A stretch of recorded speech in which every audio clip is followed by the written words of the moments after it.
They're probably in. Right now, we have available to us the FY19 form, and I would ask you all to download that, look at it, and prepare yourself for another great year. So that FY19 is available. It's the done deal. It's yours to use.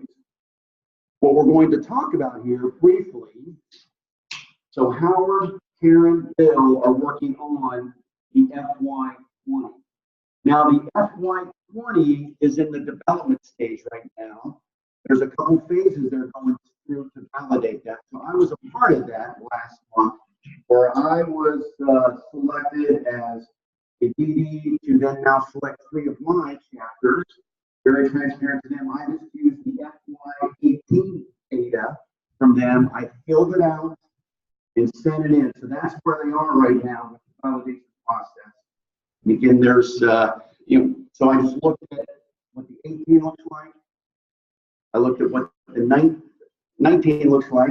I'll say that, I haven't, but I will. But I certainly have looked deeply into the FY20, and there are some, I wouldn't call them significant changes, but I would say there are some good changes in them, because in the continuous improvement cycle here, we've given the folks some feedback, and they've applied some of those things into the FY20. So some of the pillars that we're really focused on, obviously, good ones are clients, as we should, volunteers, as we should, and certainly the communities that we work in. So that's really where this FY20 Form 16 focuses on. So what I'm going to do now is I'll click slides for Karen. So Karen, I'm going to turn it over to you. You can tell us a little more about yourself there in Maryland, and then just tell me when to click, and we'll move on. We have about 25 minutes. Thanks. Great, thank you. And thank you for that nice tee up of this discussion. It was truly perfect. If I were there with you, I would start by asking how many people in the room, and I can see you, Southeast Region, how many people in the room have complained about the Form 16? Okay, the guys in front are all raising their hands. That's great.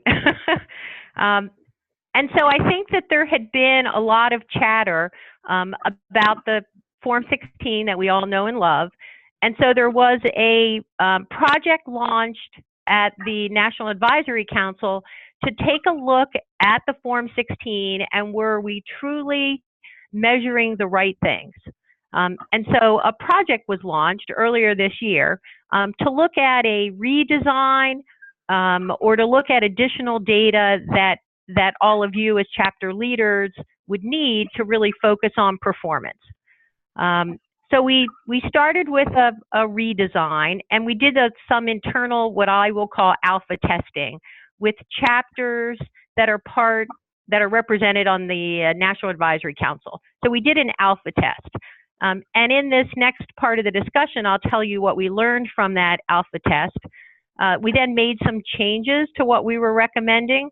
And as you just heard, we are now in that beta test phase, where we have asked district directors, one from each region around the country, to pick 3 selected chapters, and let's get more data, because we don't want to roll out a form that we haven't tested. And so right now we're in that testing phase.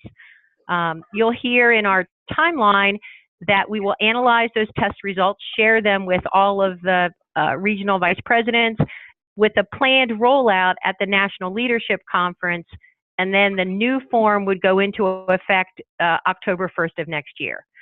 So that's a little bit about our timeline, and I will talk in detail about that timeline and what our goal is as a part of this. I'm Karen Williams. I am the former chapter chair in Washington, D.C., and a member of the National Advisory Council. And I am both a mentor and a workshop instructor. And I've been with SCORE for 5 years. Okay, are we ready to roll? Let's jump into it. As you all know, the SCORE board actually put together this, strategic plan for one SCORE.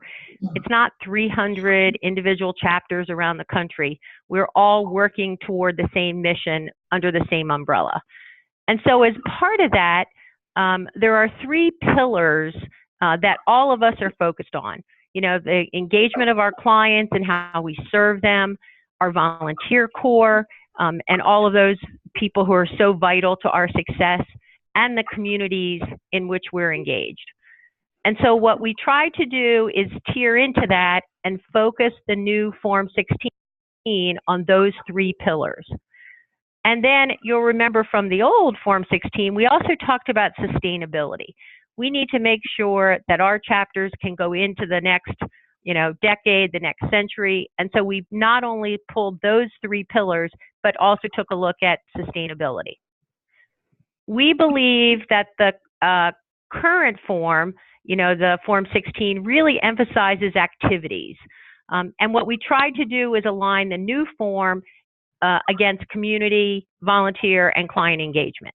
So that was the goal that we were chartered with, and hopefully, we'll talk about whether we've been successful or not once we get the beta test results. Okay, let's go to the next slide. The goal of the new form is to have what we are affectionately calling a balanced scorecard. So it addresses the 3 pillars, community, clients, and volunteers, plus sustainability. And what we're trying to do is lay the groundwork to help guide our higher performing chapters and recognize truly excellent chapters and, what SCORE is looking for from all those chapters. So we tried to focus on those 3 pillars and establish what I'll call a framework and a scoring mechanism so that everyone, even our best performing chapters, have a ways to go up and measure themselves. We also heard from several district directors that previously it was more check the box as opposed to have a productive conversation with chapter leadership and help them know which areas to focus on. So we also had that feedback from our DDs, and so we tried to focus the form on how the DDs and the chapter chairs could work together to raise the bar. All right, let's go to the next one. Our current, right. One of the benefits of going to a new form, and we are not there yet. Oh, I think we skipped a chart, actually. Can you go back one? No, it doesn't. I'm out of order. Go ahead. Okay, so the balanced scorecard. The current Form 16 criteria and the scoring associated with that enables chapters to achieve platinum status by focusing on a couple of metrics. If I were in the room with you, I would ask you what one metric is the most key to achieving platinum status. Who wants to sit in the front can tell me what it is? Total services. If you can get if you can maximize total services, with a few other tweaks, then you can achieve platinum status. And so what we're trying to do with the balanced scorecard is make it more than just a few key metrics that enables that status. So the reason we did alpha testing and are now doing beta testing is to achieve the appropriate weighting of the questions relative to the importance, and then we will establish the award thresholds. Thus far, what we saw in alpha testing, and I'll talk about it on the next page, is that our criteria was a little tough, and so we made some adjustments. We are expecting that same result, that we will make adjustments from the beta test results that come in. Once we've been able to analyze both alpha and beta test results, we will then establish, how many points do you need to be a platinum chapter or a gold chapter or a silver. So that'll happen before we roll this out at the National Leadership Conference. The new Form 16 is going to be an ongoing working tool so that chapter chairs, they don't look at it just one time at the end of the year, but becomes an ongoing self-measuring mechanism so that chapter chairs can say at the end of the first month or the end of the first quarter, how are we doing, as a chapter to meet our goals? All right, let's go to the next one. So the benefit of this new process will be that DDs and chapter chairs will be provided with one document that contains all of the objective metrics that are required for the Form 16. Now, we are not there yet. One of the challenges as we were asking the DDs to complete the new draft is not all of the data is readily available. And so we had to tap into Andrew Beeman to actually help us pull some of this data out of the volunteer and client engagement surveys. The goal when this gets rolled out in FY20 is that it will be automated because the data gathering process, we don't want anybody to have to deal with that. And so Steve Records and the IT team working on the rollout understand that when we go live, we have to have a better mechanism to actually have this data at our fingertips and not have to dig for it. We are including metrics that we get from our clients and from volunteer responses in the annual survey. And when you see the actual survey itself, it pulls questions out of both of those surveys.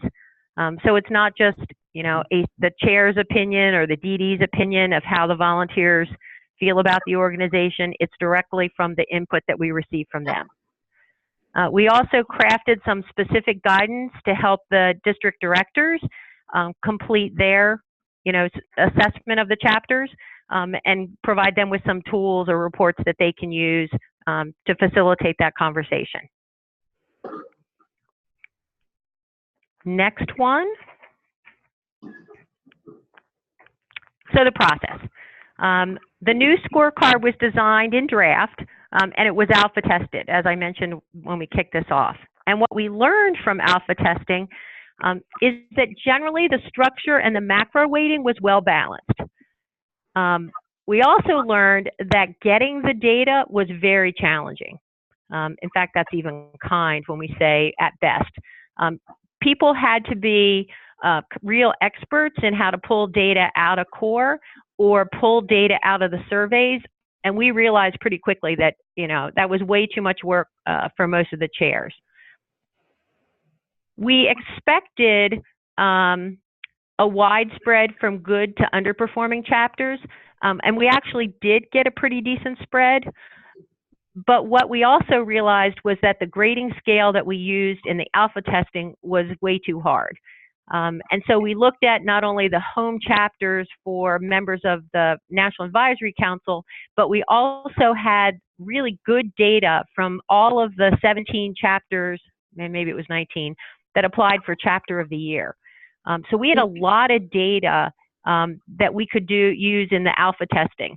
And so we took those, top chapters and ran it through the grading, and that's when we realized it was too hard. So we made some revisions and made adjustments.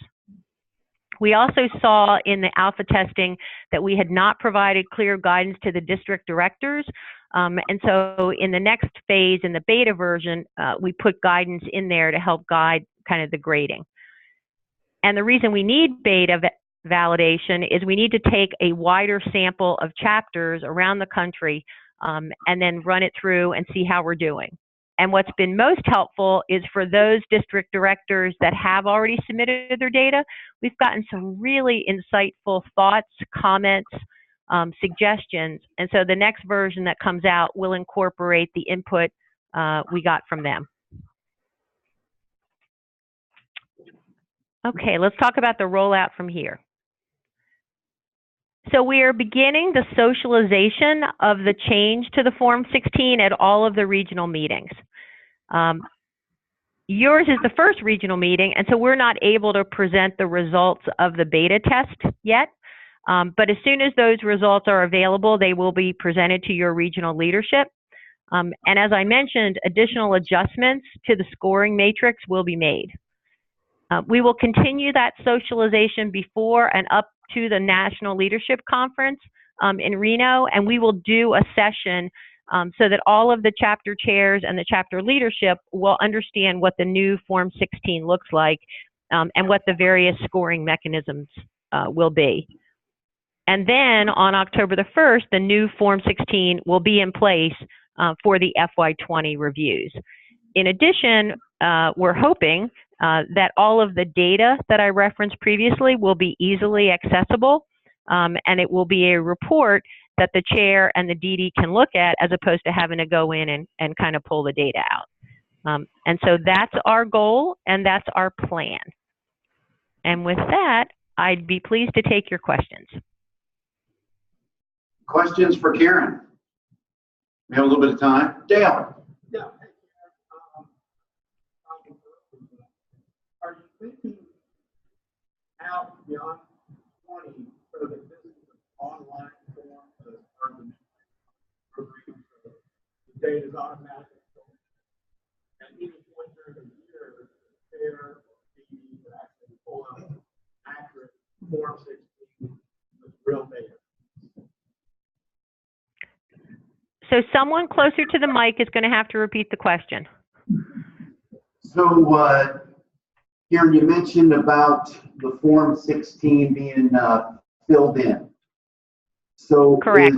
Is the Form 16 going to be something that we can hit whenever we want to and just download that information, let's say halfway through the year? Is that something that technology or you folks are looking to do? The answer is yes. I happen to know that, Steve is in the room with you. It's easy for us to say yes because we're not doing it. But we believe that it has to be a dashboard. Just like right now, if you pull up the dashboard for any chapter, you can see where you are at that moment in time. But it doesn't pull in all of the items that we believe should be included. So I'm hoping that that dashboard becomes live when we go into FY20. So Steve, do you want to comment on that? Yeah, so basically, it's our intent, my intent, that when we finalize this Form 16, all the metrics are. I think we're pretty good with the metrics. As a matter of fact, as a follow-up, we can even share what the metrics are. So you've seen the revenue form, but you don't know what's on it. We can show you what's on it. Now, how it's going to be weighted might change a little bit. We can show you what's on it. My goal is then, it's the Form 16 is kind of where we started. We're working our way backwards. So what we built into Score and Gauge, which you're going to hear Jasmine talk about next, is the goals process of what we're going to ask you to think about for your chapters every year is going to match with the key metrics of what you'll be reviewed with at the end of each year. And then, Dale, to your point, the key reports, the dashboard report ultimately becomes this for all intents and purposes. That's the vision of what I'm trying to get to. It's easy for me to say right now that we're going to do it, but that's where we're pushing. Okay, thanks, Steve. I don't even know much less on the Form 16. So We gotta call it something. How long have we been calling it Form 16, Steve? Well before me. For those of you that have been around less time than I have, when I joined SCORE 7 years ago, there was a form for everything. And it's been part of my purpose to try to get rid of as many forms as possible. This one still hangs on. And so whether we whether we have a number to it or it is a form that'll be filled out, it will be more online and accessible. But yeah, we can call it whatever we want. Yeah, we can call it whatever we want. We have a scorecard now, so that's also scorecard. Does it idea to blend those two, or yeah, maybe we can. So the nomination is call it balanced scorecards. Start a contest. All right. Yeah. So so I've tried. We've tried to rebrand it to a certain degree on-site review, and yet it still is colloquially referred to as the Form 16 all the time. So it's All right, so again, we got 3 or 4 names for it. We'll just continue calling what we want. Yes, ma'am.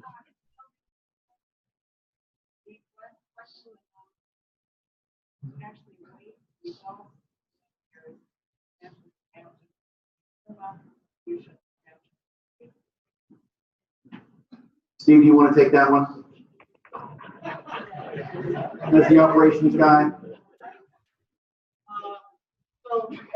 So a common misperception is that the form is so cut and dry. DDs and RVPs do have the ability to say this just does not represent what this chapter is. With a good case like a hurricane or what's happened in California, there's absolutely a rationale to say Chico, California is one of our greatest chapters right now because they're all volunteering, helping the community in so many ways that aren't showing up in our score. We understand that. And so, I mean, they should be getting recognized for all sorts of reasons, not just one. So the answer is yes, and it will be an exception basis as opposed to the process.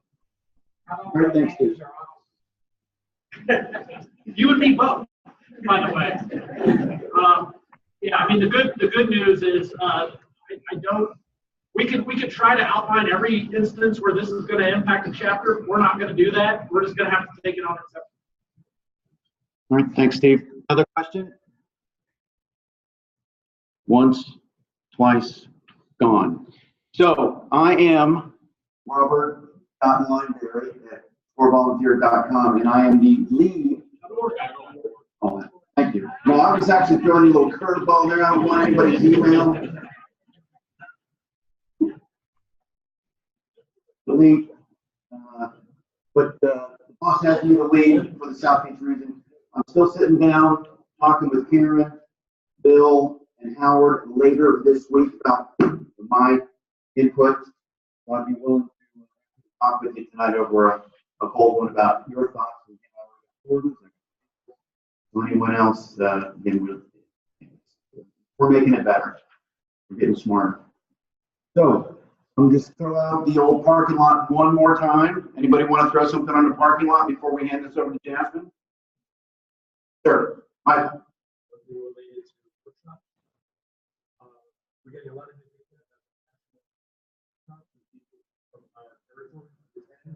right now. It's really difficult trying to figure out how to identify them with our not yet active clients, so we can follow up with them and invite them to schedule a mentoring session. Yeah. So I will actually remind me in two minutes before I talk. I will show you all how to download that data, and on an Excel spreadsheet, we'll see exactly how many of those clients have been mentored and not. It's all in the data, and it's all in an export document. You just don't see it on the report. thank you, Steve. All right, so hey, let's give Karen a round of applause. Karen, thank you. Thank you, guys.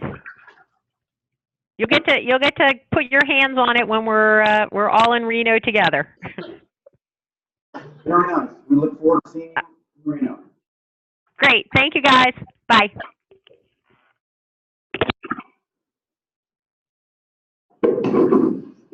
Trevor Jasmine.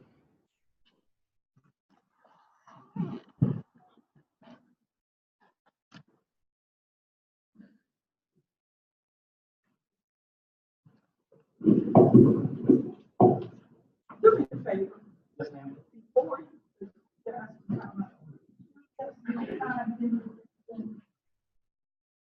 the person who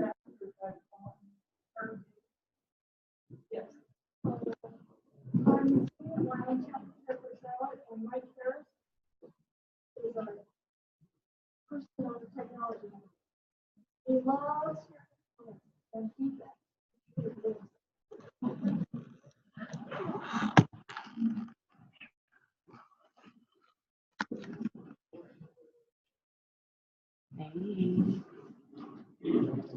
Okay, is this good? Do I need to?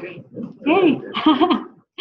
So good afternoon, ladies and gentlemen. Again, just happy to see so many familiar faces in the crowd. For those that don't know me, I am Jasmine Oliver, Director of Field Operations at SCORE Headquarters, and I've been with SCORE for just about 4 years now. So today I'm going to deliver a presentation about the core replacement project. I'm going to be covering where we started, where we are now, and future next steps. I know that some of you may have questions, and if you could just please hold them to the end, I promise we'll have enough time to get those answered. Perfect. So before I delve into what the core replacement project is, I think that I need to first explain the why we're doing it. And let's just read over this. In today's business environment, the rate of change is unprecedented. The only constant is change. That includes in technology.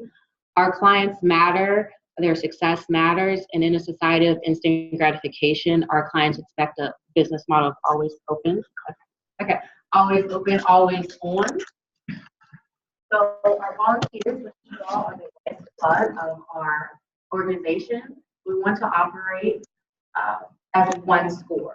So in order to do that, we need to make it easier to volunteer and work for headquarters and also volunteer. Your work positively impacts the economy, and with easier and improved tracking and reporting of the client's journey and outcomes, CORE can more easily demonstrate the impact. And just let's face it, CORE is old and is not functioning in the way that we need. And just looking at basic technology, I think we can all agree that it needs to be changed. CORE uses older technologies such as Drupal 6, which does not scale to meet our needs. It is a custom-built system that limits future upgrades and improvement. It's not mobile friendly, it's not easy to use, and it's not a customer relationship management or CRM system.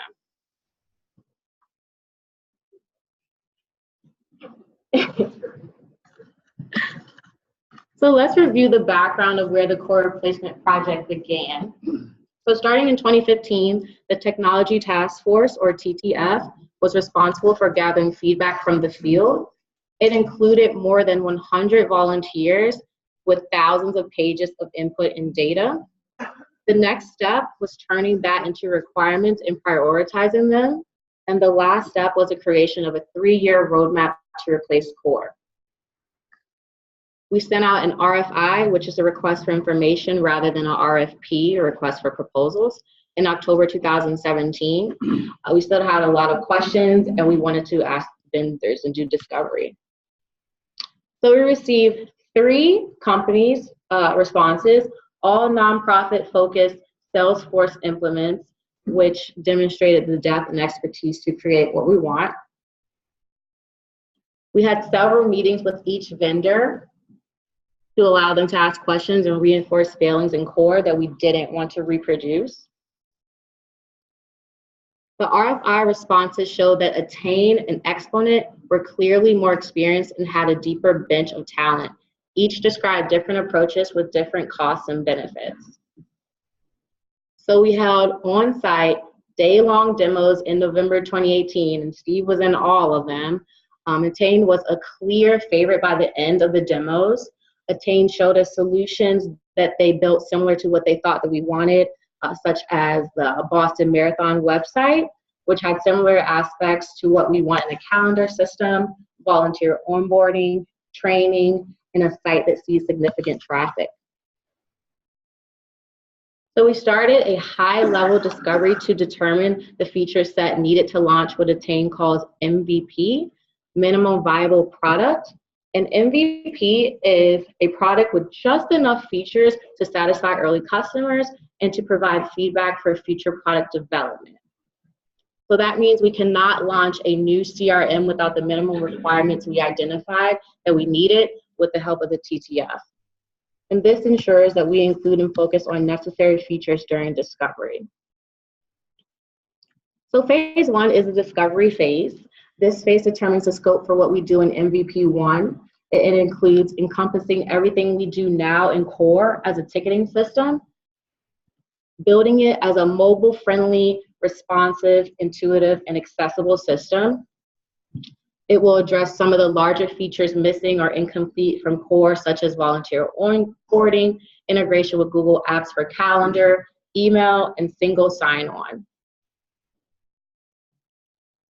So we have given Attain access to hundreds of pages of documentation that we've created, driven by feedback from the field and several advisory councils. The SCORE project team is currently comprised of the executive leadership team, members of the technology team, and a few volunteers. We're also reaching out to individual chapters to gain a deeper understanding of their processes, especially those processes SCORE does not make easy, such as client assignment and scheduling. Steve, did you have anything to add since you're a member of that? Okay.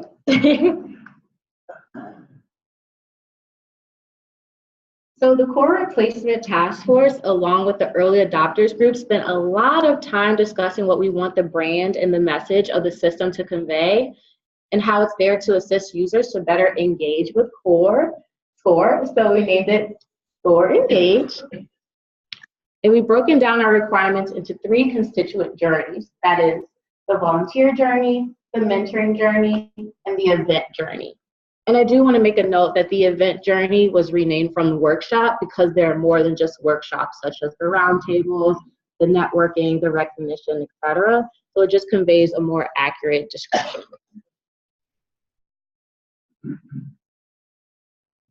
So now that we walked through the background of the project and the name, I want to emphasize some of the benefits of SCORE Engage. And the benefits of a product focus on how the product will improve users' lives, and they're more about the why should I care component. So some of the benefits of SCORE Engage are that it will be an intuitive system that is both easy to use and mobile friendly. Automated processes, including notifications and reminders, will help increase client and participant engagement and streamline volunteer admin workflows. The ability to see your impact as a volunteer, so what that means is you'll be able to see your number of clients, how many businesses that you helped start, and things like that. The ability to connect as one SCORE to the clients, to the volunteers, and to the organization. And it enables SCORE to remain relevant by staying on top of technology needs. So I've listed a few features of SCORE Engage that I want to highlight, and features really focus on what the product is or what it does. So this includes all of the shiny bells and whistles that you've all spoken about. So there will be single sign-on across all SCORE systems, view and track the client's journey, integration with Google Apps like email and calendar, improvement of existing processes related to client requests and scheduling, comprehensive one-stop event management, which includes everything from event creation, registration, presenter integration, promotion on the website, ability to attract attendees and no-shows, and surveys. So another feature not listed is that the system will limit the duplicate client mentoring requests, which I know are a big pain. You can cheer a little bit. So this is a demo of an individual volunteer's profile. And I just want to highlight a few things. Kind of hard to see here, but at the top, that first arrow, that is just help text with instructions. So the system is prompting her to update her profile, and it's giving her detailed instructions on how to do those steps. The second arrow on that sheet, it says edit and upload picture. So that's a quick link that will help her since it is telling her to update her profile. So that's just a quick link for her, but that could be something different. It could be refer a client or whatever the system is needing you to do. And then there are, on this side, lists related to your classification and position in the chapter. So this volunteer is related to onboarding because it has her assigned interviews, and it could also have applications and things like that.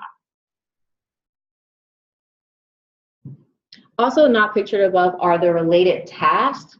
So depending on the volunteer and their activity within the chapter, their related tasks could be mentoring, onboarding, intake, or even event training. All of these things will be right here in your profile. So I've mentioned the early adopters a few times. The early adopters group is comprised of 10 volunteers with at least one chapter represented from each region. These volunteers have various chapter roles, and they've been consistently engaged in the project to inform on business requirements, system user experience, testing of the system, and change management. And listed below are the different chapters. So they'll be the first group in the rollout.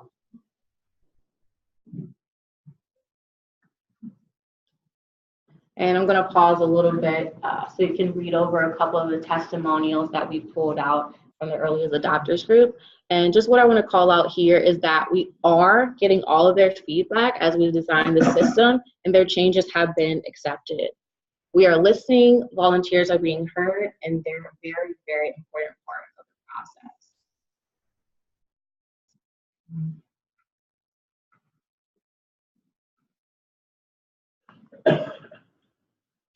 So we know that adopting SCORE Engage is going to be a big change in the field. In building the new SCORE Engage system, some of the new business processes and policies are being revised.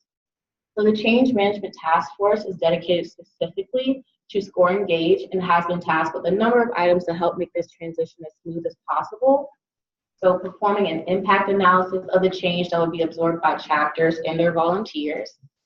Plan for and deliver comprehensive training program to include a training specialist, which will be a staff person dedicated to deliver training to chapters and volunteers and staff. That will be me. Step-by-step training guides, video tutorials, training the trainer group of expert volunteer system users, help text and instructions within SCORE Engage like we saw on the demo screenshot, and support teams standing by ready to answer your questions. So change causes people to experience a range of emotions, maybe excitement, maybe fear, maybe frustration for some, but what we truly want you to feel is comfort. We want you to be comfortable. We're striving to accomplish that by keeping the lines of communication open because communication is key. We know how important communication is, especially for a project with such a great impact on SCORE. We want to alleviate fear and frustration as much as possible and make sure that you all know you've been heard loud and clear. So much more information is coming, and here's what you can expect over the next several months. Monthly leadership newsletters with information, special dedicated newsletters for chapter leaders, regional virtual meetings and calls, robust help.score.org, which is the online resource center. Hopefully you guys have visited that. You can search for articles on there. There are archived webinars that the tech team has done. It's super helpful. And feedback loops for all users and stakeholder groups. And the feedback loop will be similar to help@score.org, and that will be established and launched in this spring. So here's a bit of a timeline. The design and build phases are currently in progress for the 3 constituent journeys. During this time, we have held multiple early adopter sessions to get feedback. We also started setting up our system for the mock data conversions, which will take place in February 2019. In March, we're going to start identifying when chapters will be moved to Engage, and chapters will be asked to state their preferred transition date. We will schedule those to the best of our ability with your district directors and regional vice presidents involved in the final scheduling decision-making process. So we have testing for each journey. And then we have end-to-end testing. The deployment window is no changes, final data loads, and then final round of user acceptance testing with early adopter changes before we go live on October 1st with the first round of chapters. So thanks in advance for your effort and patience as we work together to make SCORE Engage a reality. SCORE Engage truly ushers in an exciting new era for SCORE, its volunteers, and its clients. We're excited to get the system in your hands in the fall. So do we have any questions? Uh-oh, hand shot up, yes. When a client does a survey and they don't do it correctly, meaning the words don't match the numbers, is it available to get that data changed? So because we're still in the design and build phase, I can't tell you 100% what will be in the system, but that has already been identified as a challenge, and we're going to be working to iron that out as we go through. Steve, do you have anything to add on that? Same thing. I will say that I know this comes up. Literally, I hear about it once or twice a month. Sure, it happens more than that.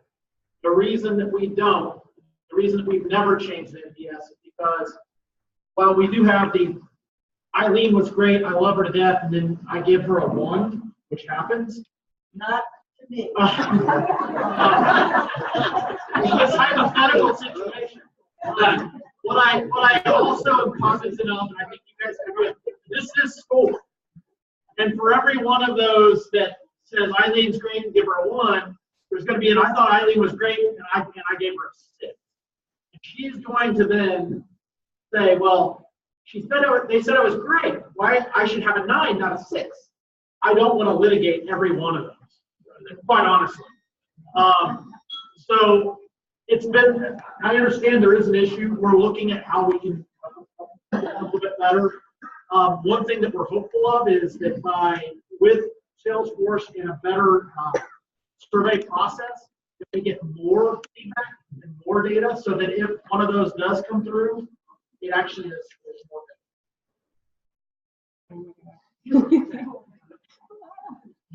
Jasmine, so but I anticipate the question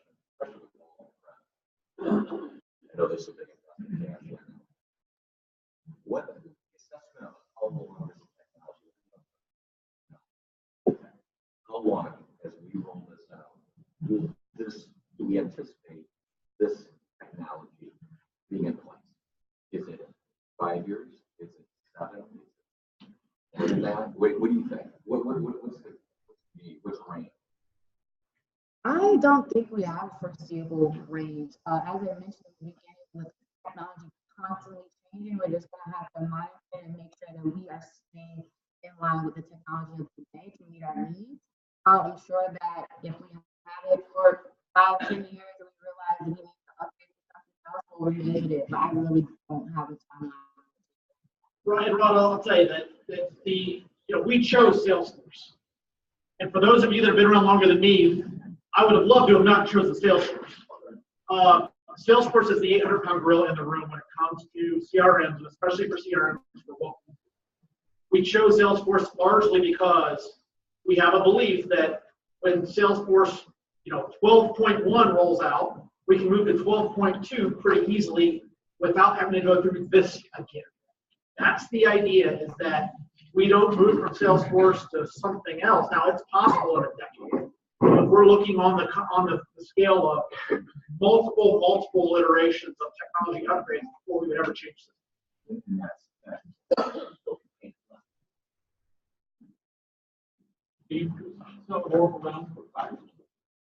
I remember. We started rolling it out in 2012. Yeah. Yes.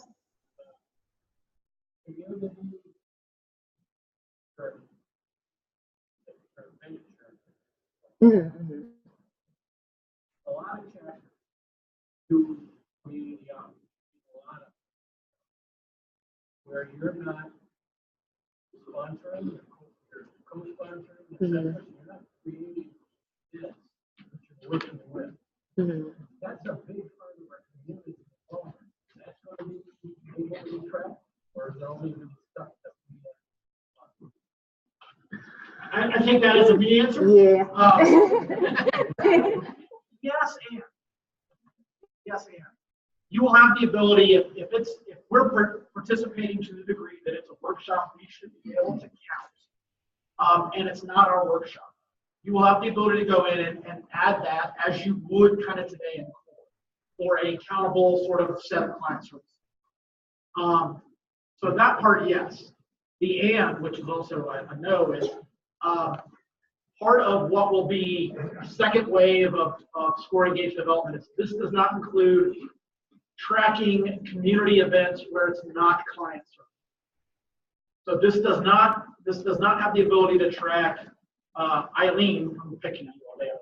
Eileen showing up and giving a SOSR presentation to a chamber about the benefits of partnering, which by all rights, many chapters would love to be able to track for involvement, engagement, and activity. That's not part of this right now.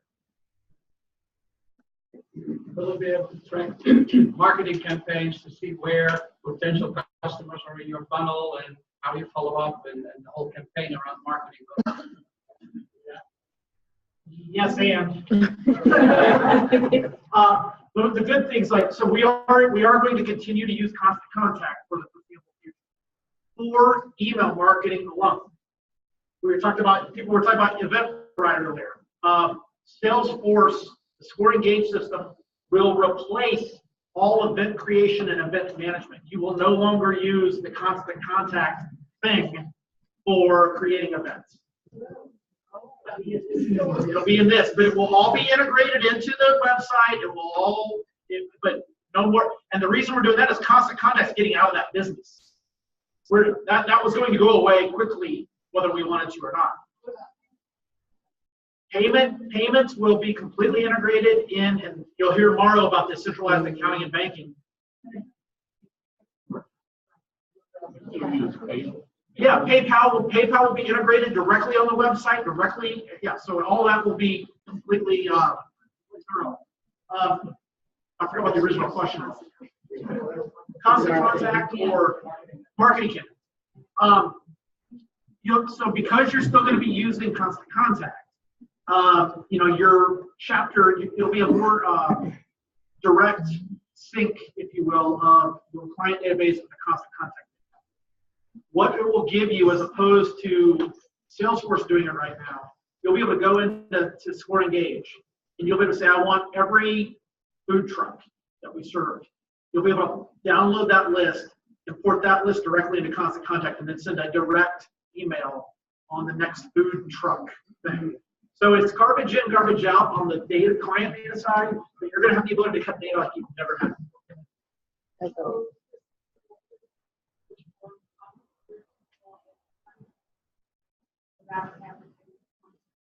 Well, yeah, so a lot of it will port over and Michael, you've seen this, Michael Harris is on the early adopter. The thing we spent the most time on is, and you guys can appreciate this more than anyone, the volunteer application to the interview process, to who interviews, to how does it get decided, then putting the data over into core, and then all of that are completely distinct processes with 14 people completely messing it up at some point. It's going to come into the system one time, and it's going to move across. So when I apply to be a Jackson, Mississippi volunteer, you'll be able to see my application. It will include my resume, because I'll be able to upload it. It'll include my link to my LinkedIn, because I'll input it. Facebook, all of the different things that you want on social media to be able to review. You'll be able to assign 2 volunteers to interview me, put them right in the system. So then I get a phone call, and actually I'll get an email out of the system that says Bob Naples is now assigned to interview me. Expect a phone call from Bob, that type of thing. When Bob will get it, he'll be able to say yay or nay. Steve's good, Steve's bad. If both people say yes, then the person's accepted. Both people say no, they're declined. If it's a yes and a no, then it goes to the chapter chair to ultimately have a phone call and make a decision. And once it's accepted, they move immediately into the provisional stage, into the role that they interviewed for, mentor, subject matter expert, workshop presenter. So. Can you identify who the coach is? Yes, and you will be able to assign a coach directly in the system.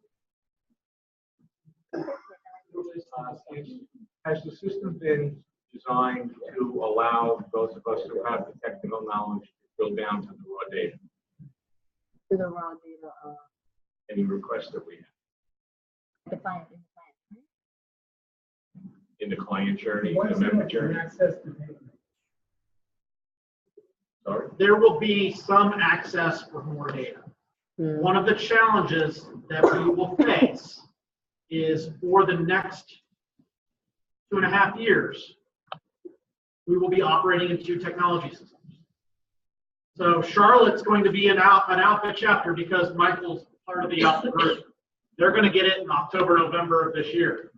If you're a lagging chapter, you're going to get it in October, November, 2 years from now. It's going to be at least an 18-month rollout. Yeah. And so if you think about it that way, we have to be, if you're on the system, you're going to be able to see data like you've never seen before. But overall, we still have to do major reports out combining two. So so the core reports that I know you guys know and love, from a national level, district level, and some hierarchy things, those will still exist. Once you're on the system, you'll be able to do that. Yeah. One is, the new system will be able to get credit for our credit time. And number two is, can it not be a council report? So we distinguish between people that are not council and people that are scheduled but not yet council.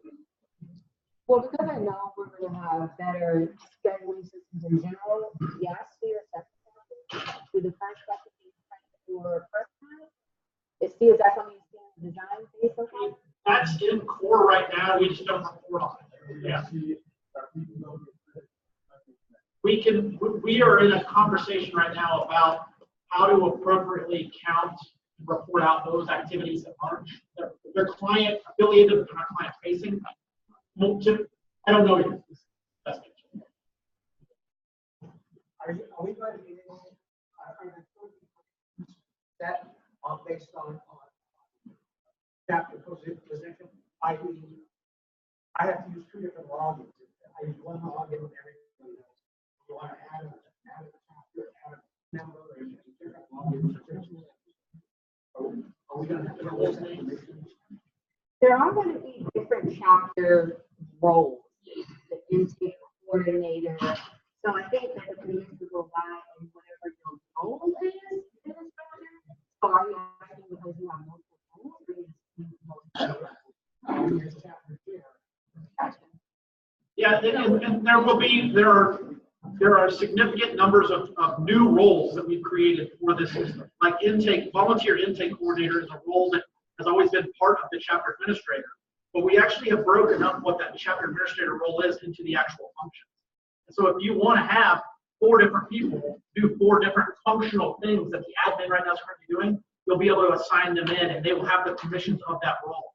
As a chapter chair, you're going to have for the more or less like a God type level of seeing it.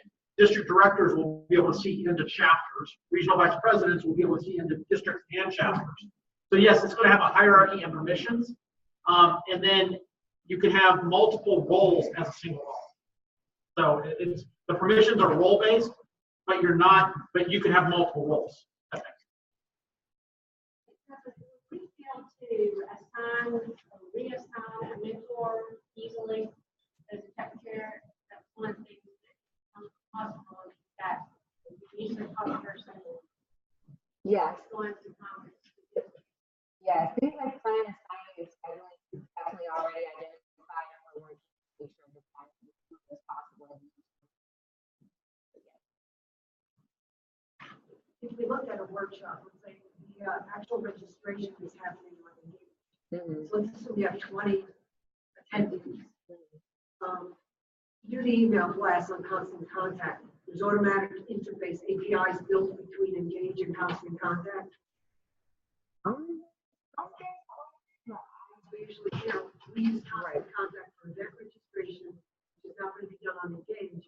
The important part is sending out those email blasts and marketing. There will be a tie. There will be a tie-in. It's obviously not. It's not automatic right now. You have to do something even in constant contact. You'll have to do the same thing. Well, not really. In constant contact, if you do event, let's say you have a workshop, and someone signs up for it today, it's all done in constant contact. Right. So Well, there it's will. done in Engage.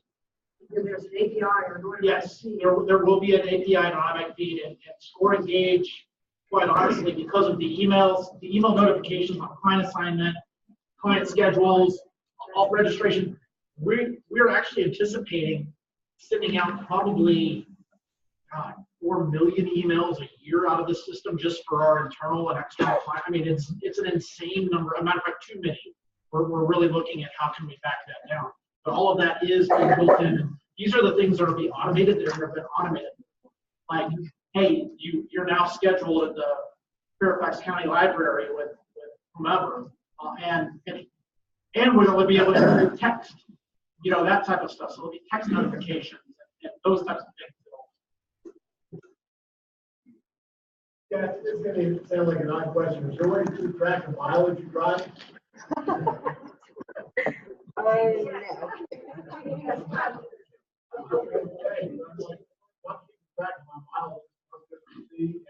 the end of Thursday, I will have for January at 225 miles of road. The answer is no on that one. No, but you ain't gonna get it. It's a no, but maybe we'll look at it. Yeah. So. Jasmine, one of the issues that I've sort of been covering lately is, I know in the core database now, we're actually under our account, under our chapter, the information about your Facebook links, all your LinkedIn and all those different links, is passwords. And the system itself doesn't allow you to capture passwords. It allows you to identify where the links are. But one of the problems that we've uncovered is that with all the changeover in staffing, trying to recover passwords and security codes. And we just recently had this major issue with PayPal, where it took us over a month and we actually had to open a new bank account before we could actually get our PayPal account back again. So is there going to be some way, because with the turnover in chapters, somebody needs to save that data, and if one person makes a change and an admin makes a change or leaves and things like that, it would be nice if SCORE National somehow captured passwords and security codes. And when you change over that finance system and discover that people in PayPal don't know what the answer to the security questions are, hell. So I'll tell you that, and I'll talk about this even in a few minutes. We're doing a lot of this stuff. It's a lot of stuff in order to improve our sustainability as an organization. And each one of you have seen, I've got 4 on my email right now, of dead websites that are being now used by somebody else because we don't know who created them, we don't know who's paying for them, and we can't. And the websites are just, we've all migrated over now to websites, but we have PayPal. Like Washington, D.C., the reason we're late on centralized accounting transitioning is because we ran into a big problem with PayPal. Exactly. The gentleman that started it is no longer with the chapter. And the chapter is like, hey, we're the organization. And they're like, yeah, but the guy set it up as an individual account. So we're moving now to PayPal is going to be a national account that you guys all have a sub account on. But I mean, so to your point, the idea of passwords, there will no longer be a sharing of a login. There will no longer be sharing of passwords. You'll all have an individual password with permissions. Matter of fact, we're going to prompt you to change your passwords more frequently. I know it's a pain in the butt for many of us, but it is just last week in New York City. New York City has had its own email domain for a long time. Someone went in, hacked one of the chapter chair's accounts, went to Verizon, sent an email, ordered $30,000 of iPads and iPhones to an account to a place in Florida. Yeah. So those of you from Florida will be getting questions later. The good news is that we were able to catch it. You're able to catch it at $8,000 versus $30,000, but it's still $8,000. And because of it was their own bank account, it was their own email address. We're having to go back and try to do this. So we're looking at this and saying that's all a bunch of stuff that we know better data security, better system security will prevent. And everyone loves to talk about data and system security until you have to do it. We have to do it. We don't really keep that much sensitive information on our clients, nor will we. We gotta do it. We're both have we both have issues, and we have cases and the person that's not even though your mother was able to reach them, they can't remember. So it would almost be an idea to have an overall training. We're going down that path. It might not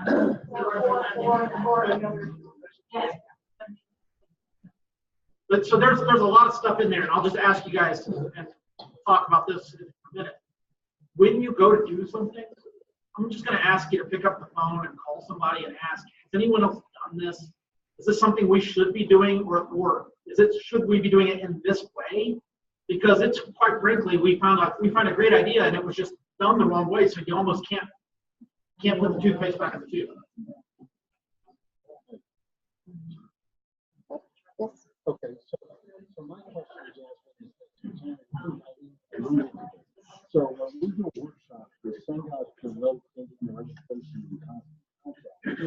So we give the identity of the person who shows up at the workshop.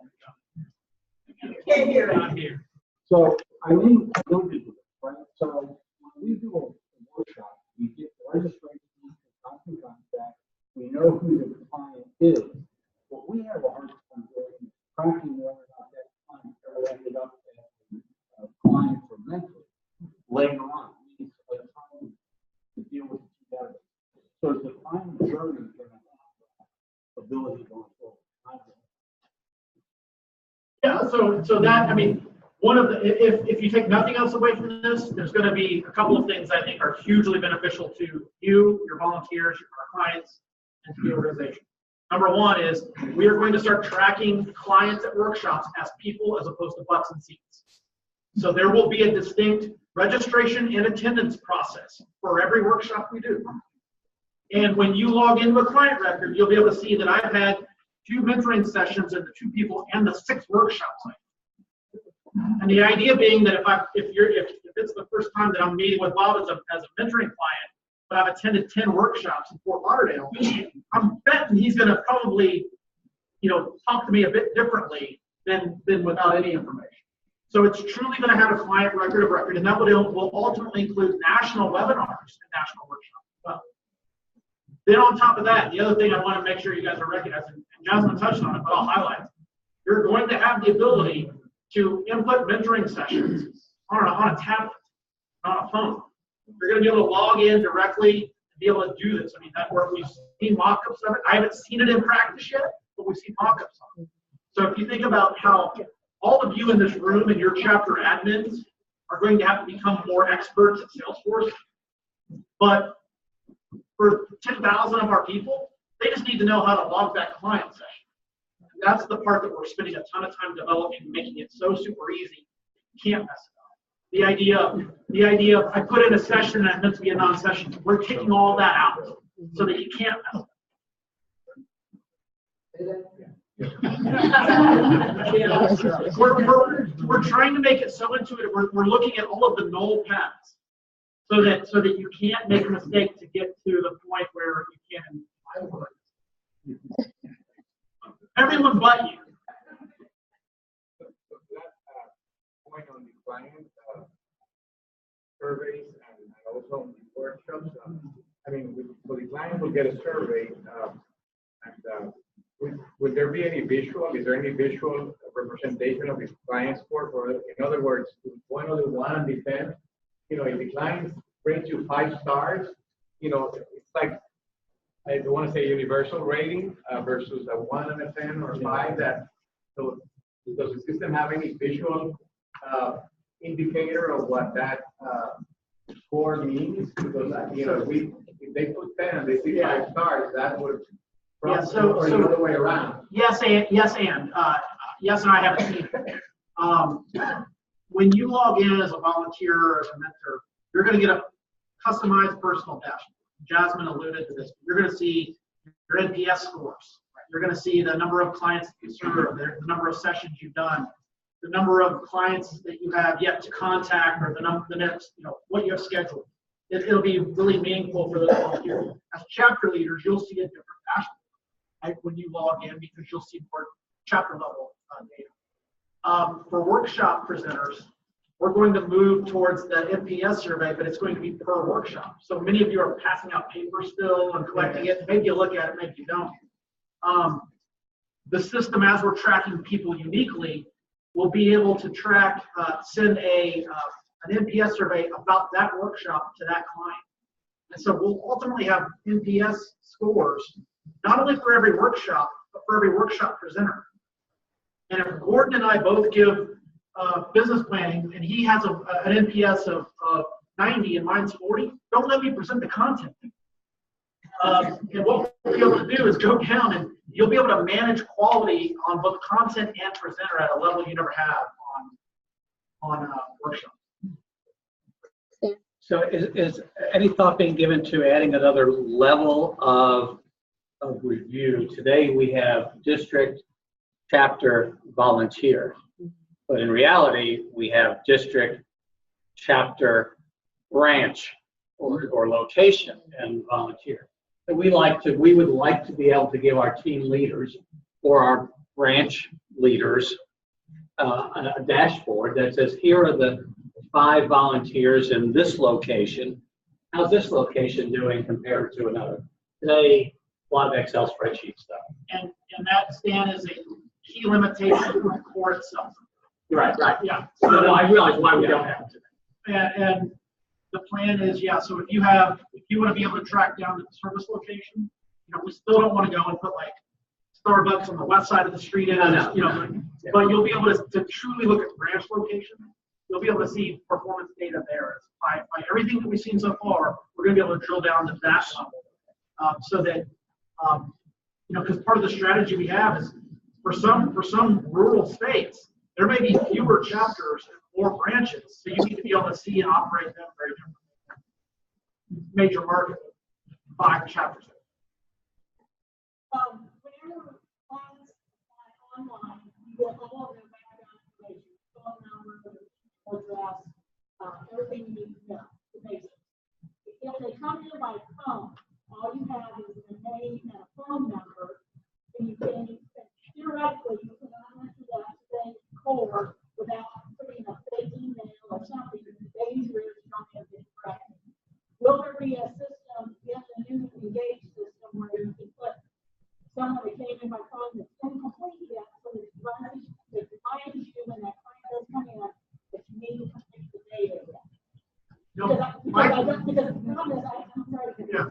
Michael, I don't have we talked about that? Yeah, mental note that I don't know yet. It's a great point, because the easy question is, when you're on the phone, make sure you get their email address. But that's easier said than done, right? But there won't be, so that the one key, and the other key thing, and Jasmine, you mentioned on no more duplicate MREs and all that. The problem with core, it was designed off the specs that were built in 2008, and the idea that a client would be served by multiple chapters or across lines was foreign. The idea that volunteers would be active members in 2 chapters at the same time was foreign. This takes all of that into consideration. And so there will be a client record, and the client is what drives everything. And then there'll be questions under it, as opposed to the MRE being that. The MRE is the thing that core was built off of, as opposed to the client. We flipped that.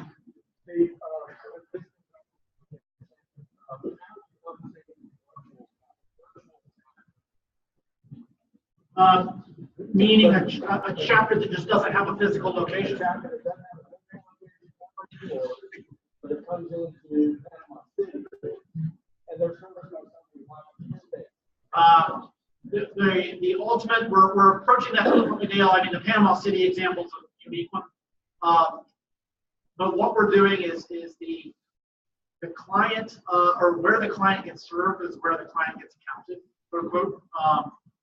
And that's kind of how it is right now. Panama City is such a unique thing. I don't want to delve down into it.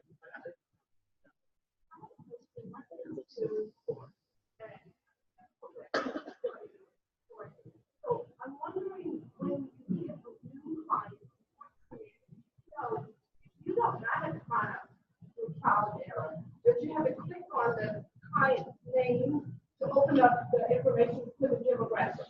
It does not automatically open up. It opens up in a client session. So will there be something that, if it's the first time client, it automatically gives you that with the demographics and all that information first. Jasmine showed some screenshots about that on the volunteer side of the system prompting you, hey, you have to put in your gender or your date of birth or whatever it is that you want to track. That will also occur on clients. We haven't seen it yet. And I will tell you right now that it's going to piss off some of your volunteers, because some of your volunteers are going to be getting notifications. They need to go in and put this information in the system because it's part of what we need. But it's part of what we need. So yeah, there will be a prompt, and it will direct you exactly to where to do. Could it be that the client, they will have to do the job instead of the volunteers having to do that? I think it will be a little better, easier, because when I'm saying, well, I'm going to ask you to do demographics, and what's your right? And so yes, we are also looking at and again, we don't know how it's going to look yet. If a client record is incomplete on demographics, is there an email that goes out a month after they were first served and said, hey, we'd like to be able to serve you better, we need this information or that. We think we can do that where the client can then theoretically input it.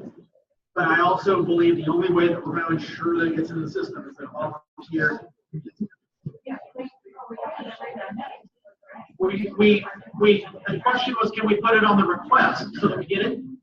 Every single question that we make a requirement on that mentoring request, we lose 7% of the people that request it. Yeah, some of them won't, like someone that believes that the government's out there to understand where they're cutting taxes is never going to give you their business revenue. So our strategy overall is still going to be make it as easy as possible to request service. So get email address, zip code, phone number, understanding of the cell phone as well, so we can text you. Name, business name, because it will be business entity that we're looking at. Gordon mentioned that earlier, it'll be business entity that we're looking at. And then all of the other things that come from that will be things that we want to put in after the fact, because otherwise we end up with the form 641. I know you guys love that, right? Here, fill out these 3 pages or 10 pages of, it's not client.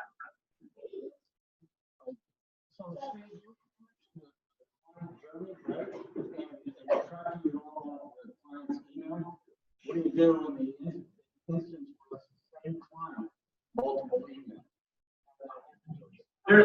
So you end up with that's still going to happen. There's just no way to prevent that right now until we have to. Once we do, we can combine records.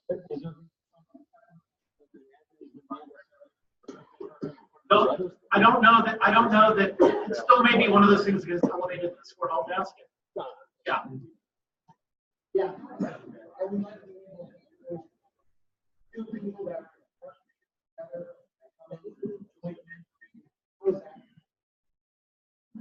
There will be a line that, if it's in core right now, no one ever uses it. But it will be business entity. And by all rights, the business entity is the client when they're in business.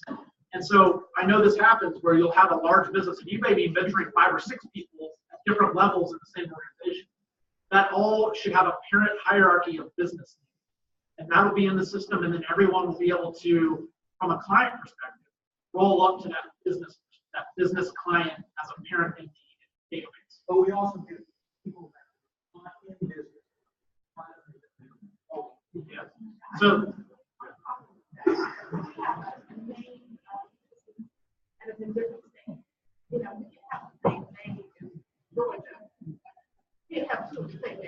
I can have a range on my business here in Georgia, and then there could be one in California. Certainly, I mean, like if it's the coffee store, and there's going to be multiple things. It's going to be the coffee store and a city state zip, and then if you show up in one of Wichita, Kansas, it's not.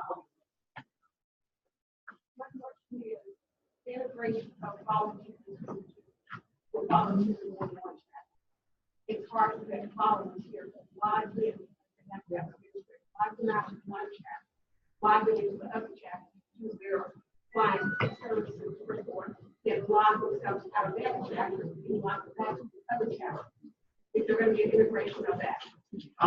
And Michael, you may I know we've talked about this distinctly, but the way I don't know that I've seen it, but the thought is that if you're an active member in 2 or 10 different chapters, as you're recording a client, there'll be like a drop-down menu of what chapters you're active in, and you'll be able to then select. I think that's kind of where we go. I don't know that we've seen it yet. No. Yeah. And again, that was the specs from 11 years ago were that no one's ever going to be active in 2 chapters. But we know that happens all the time, and so we're building in. Still going to be on the volunteer to say, when I'm venturing in Florida in the winter, I'm putting them in Fort Myers.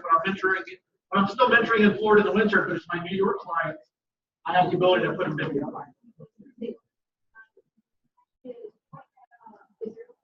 By the way, I'm not the tech guy.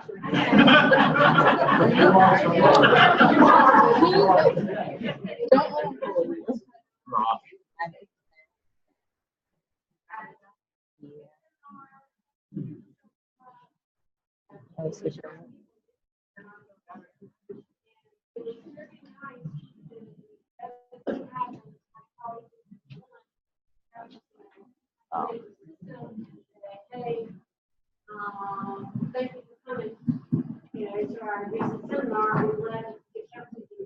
Click on this link and this will, if there's anything in the system that will be text friendly, that you.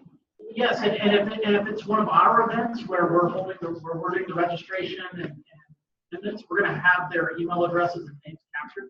So we'll have a client record of them now that we've never had before. And so if you have a list of here's 30 people, you'll be able to literally pull them out of the database and just send an email. Sure. And what we're looking at in the scheduling system is that you'll be able to even send a link of open scheduling times or locations or expertise that they may be interested in. Will it be a client so it already has their name and email address? I don't know yet. Because that's something it would be nice to them to go in completely saying the traffic. Why would you cancel what you here for? I don't know yet. I'd love to tell you yes, and I don't know. Is there going to be any revisiting of the dreaded one and done? Because if somebody comes with a specific problem, and you address the problem and solve the problem in one meeting, So that comes against us. yeah, so we're going to get into a theoretical conversation right now.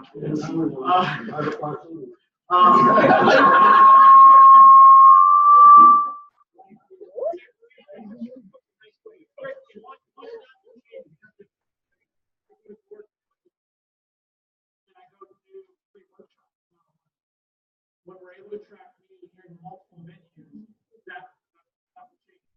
I will go to my desk believing that we never saw one.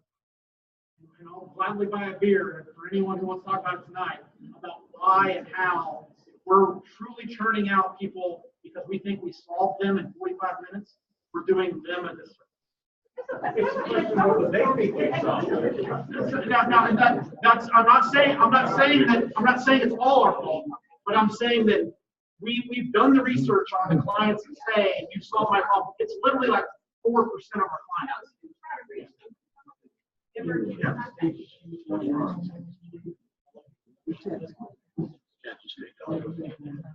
Yeah, I mean, and the whole relationships matter is one of our values that we talked about earlier. And I think there's either small business owners have a problem today. So if we solve their problem today, they're going to have a different problem next time.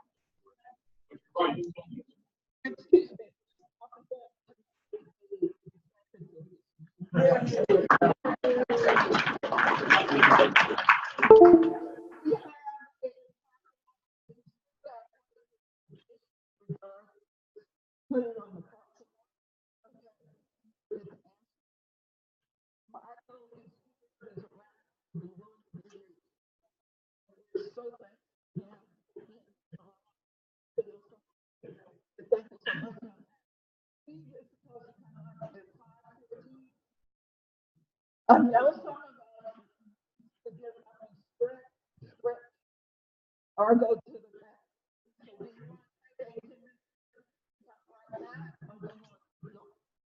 Keep going. Keep going.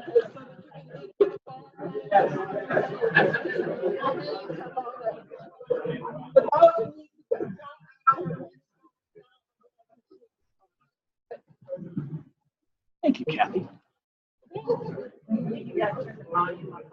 Volume. I've got to turn it on. Turn it on. There was a reason it was all.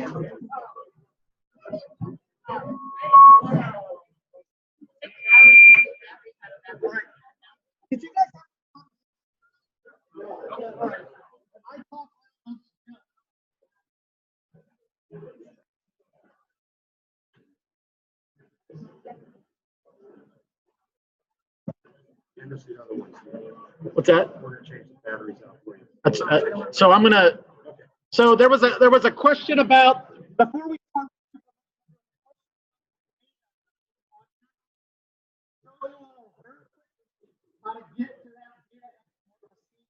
Who has come in from a national workshop and just gotta flip the other. I got to it here. Perfect.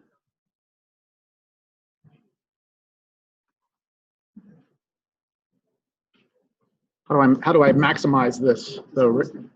Oh, gotcha. All right. So you guys know the SCORE website. Go to volunteer login.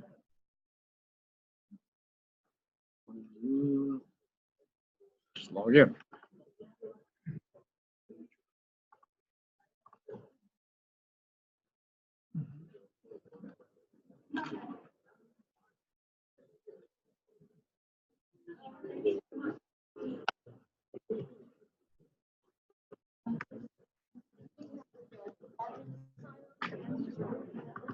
Doesn't matter. Yeah. Is that how many it was? I don't know. All right. So yeah, if your password is password, change it. If your password is 1, 2, 3, 4, 5, 6, please change it. All right. So you guys know the core homepage. You're familiar. You love, right? Go to reports.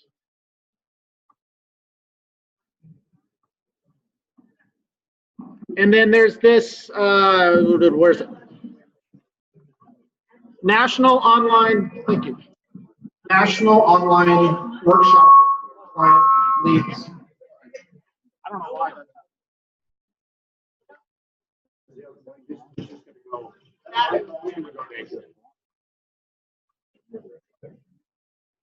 All right, so the National Online Client Leads Report, what you can do is for any given chapter, I'm able to see them all together, but we'll go to our friends in Washington, D.C.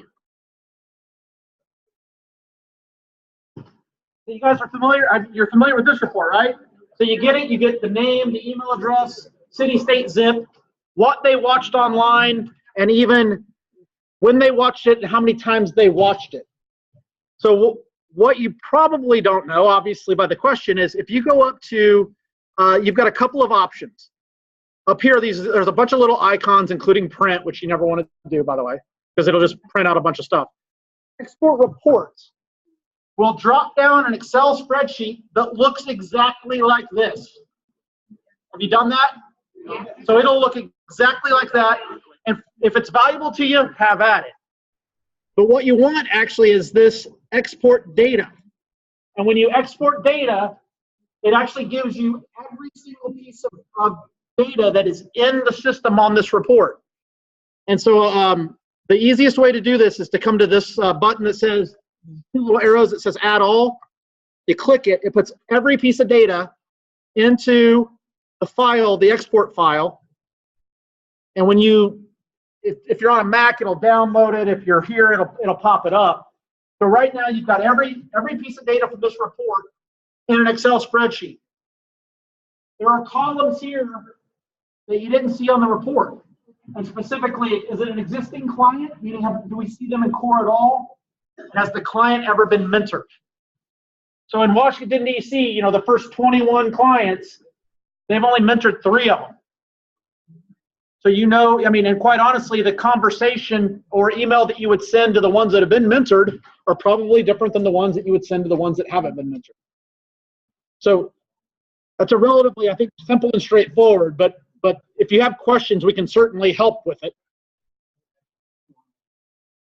Yeah, every report has the ability to export that report so it looks that way, or to export data. And if you go into the MIS report and try to export data, there's like 100 columns. It's just stupid to do.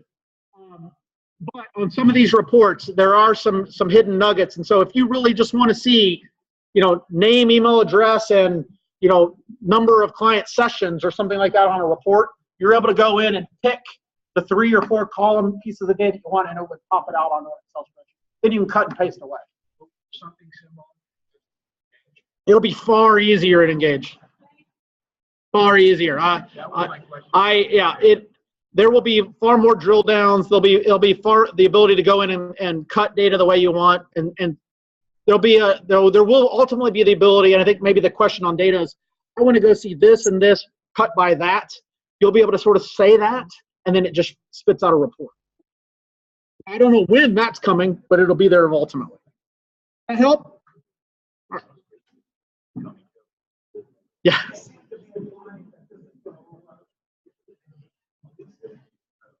What do you mean? Oh, thank you. So Jasmine mentioned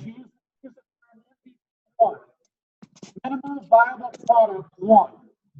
And what that is with the help of our system reps, with the help of a lot of volunteer input, we put together the specs of when we roll out core replacement, it has to contain this, and this. And then there's a whole bunch of really nice to haves that will be in version 2 or version 3 that's going to be coming later on. But if we tried to build it all now, we'd never end up getting it all rolled out. That's what I said, right? Oh, yeah. The big minimum viable product is MVP1. That's what we're rolling out at the end of this year. And then as we see what else we need, it will be on there going forward. Thank you. All right, so. We have to do that one at a time for every webinar, or any way of saying every client. Yeah, that was on there. That was every client. I thought that was just No, that was every client out of Washington, D.C. Yeah.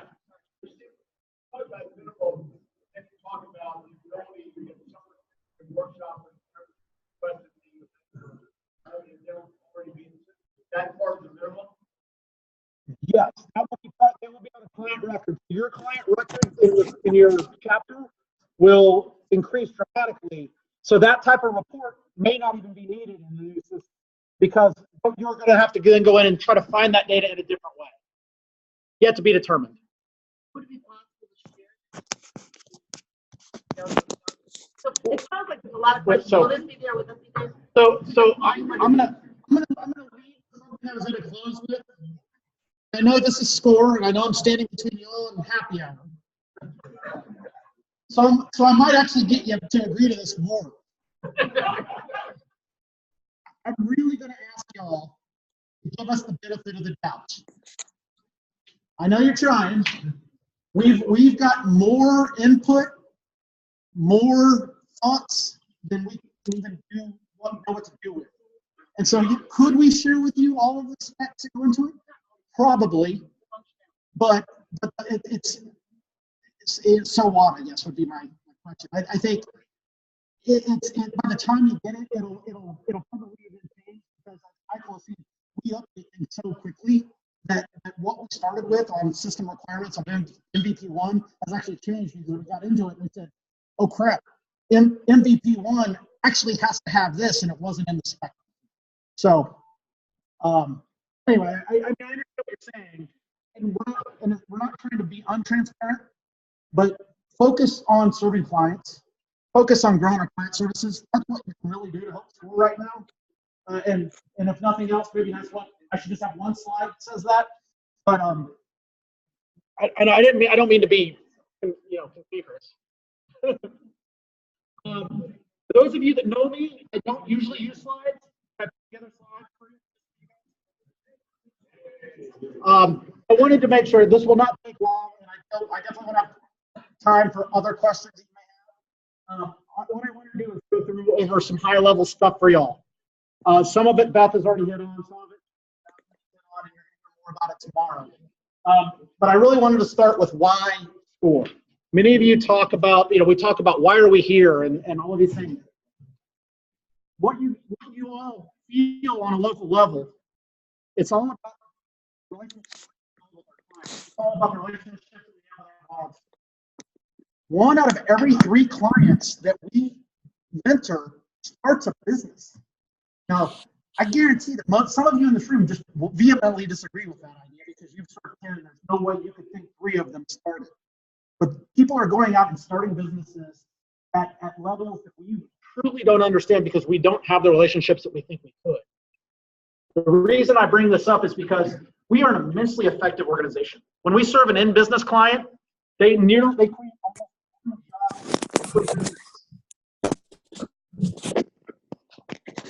is that on the phones?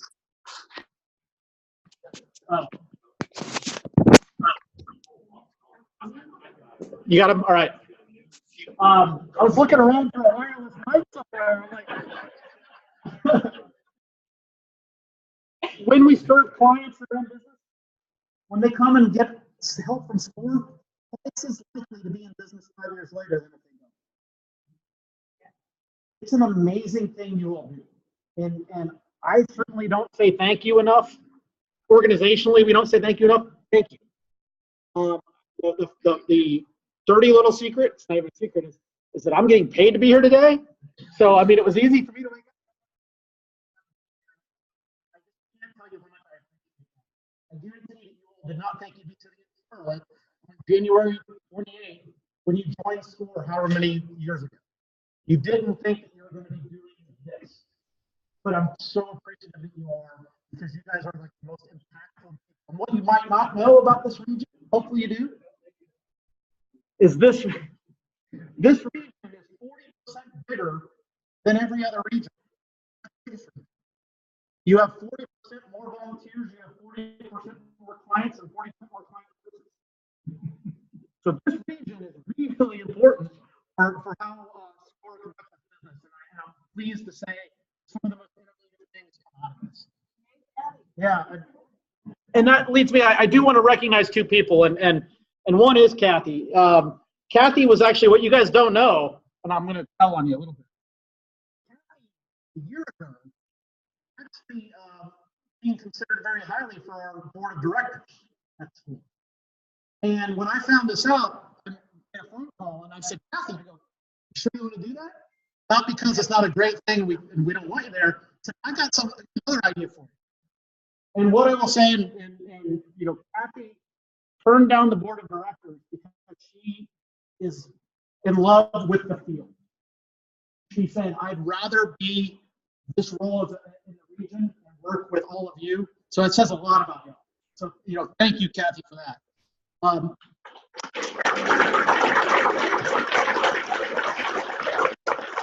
The other person I want to recognize, and maybe you may not know this, Eileen Buchanan started at SOSR when she was 2 years old. Right? For those of you that don't know Eileen, get to know Eileen. You're currently the chair of Fort Myers, right? Prior to that, she was the chair of Baltimore, the district director in Maryland, and she sat on the National Advisory Council for more years than I know. 9 years. She knows more about the internal workings of SOSR, and she's seen more than a lot of people. And so I just want to say thank you. She's been off of the advisory council for a couple of years. We miss you on that, but thank you for all the time and energy.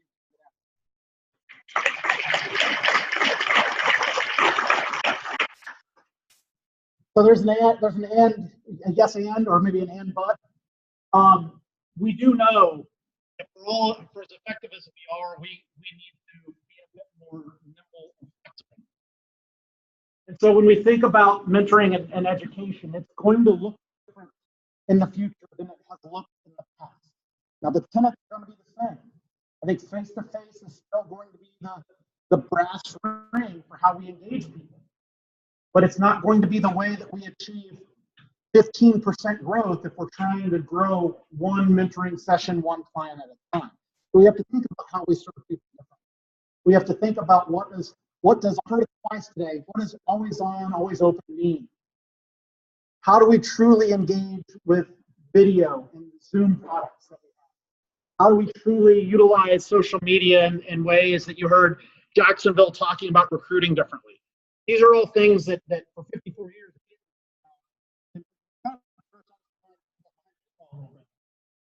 we know that we can't rest, and we have to build a stronger foundation. As in fact, I would say that we have to build an infrastructure that has never existed. When we talk about technology, when we talk about centralized accounting and centralized finance, when we talk about social media, and I have a list of a bunch of stuff. These are processes that we've never had at Core before. And I know you've heard me say this before, I'll say it now, is that we've been really good at recreating wheels in this organization. I mean, the fact that we're all here across this region means that we're breaking down some of those silos. I'm so happy about that. But we can even do it a little bit better to allow all of you to focus on why you came to SOSR to begin with, which is to help more people. So I'm not going to I put this in here, you'll have it. Mission and vision, hopefully you know this. Values, it was already went through. I'm glad to have seen it in the presentation earlier.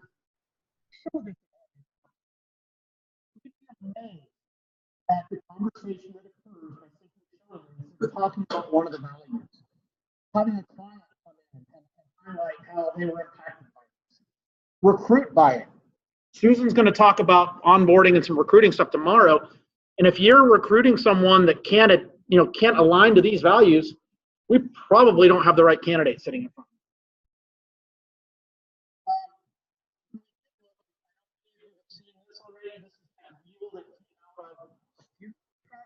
Did that was both a staff and board level and included a bunch of volunteers. These were sort of the aspirational goals that came out of that project. And there's a bunch of consultant words up there, growth oriented and relevant and cost effective. And I'm not going to go through all of that.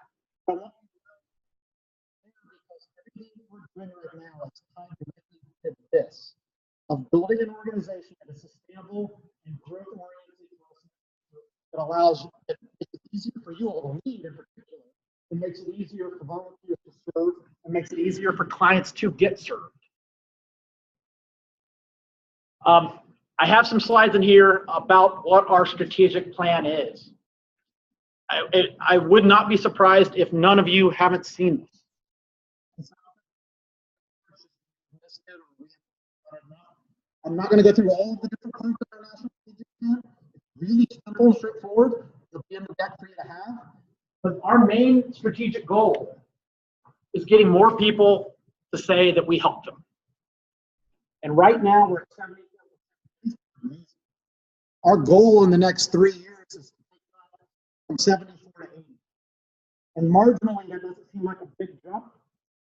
But when you're serving 400,000 people a year and growing that, and so when we talk about quality of service, we talk about all the management things that we talk about.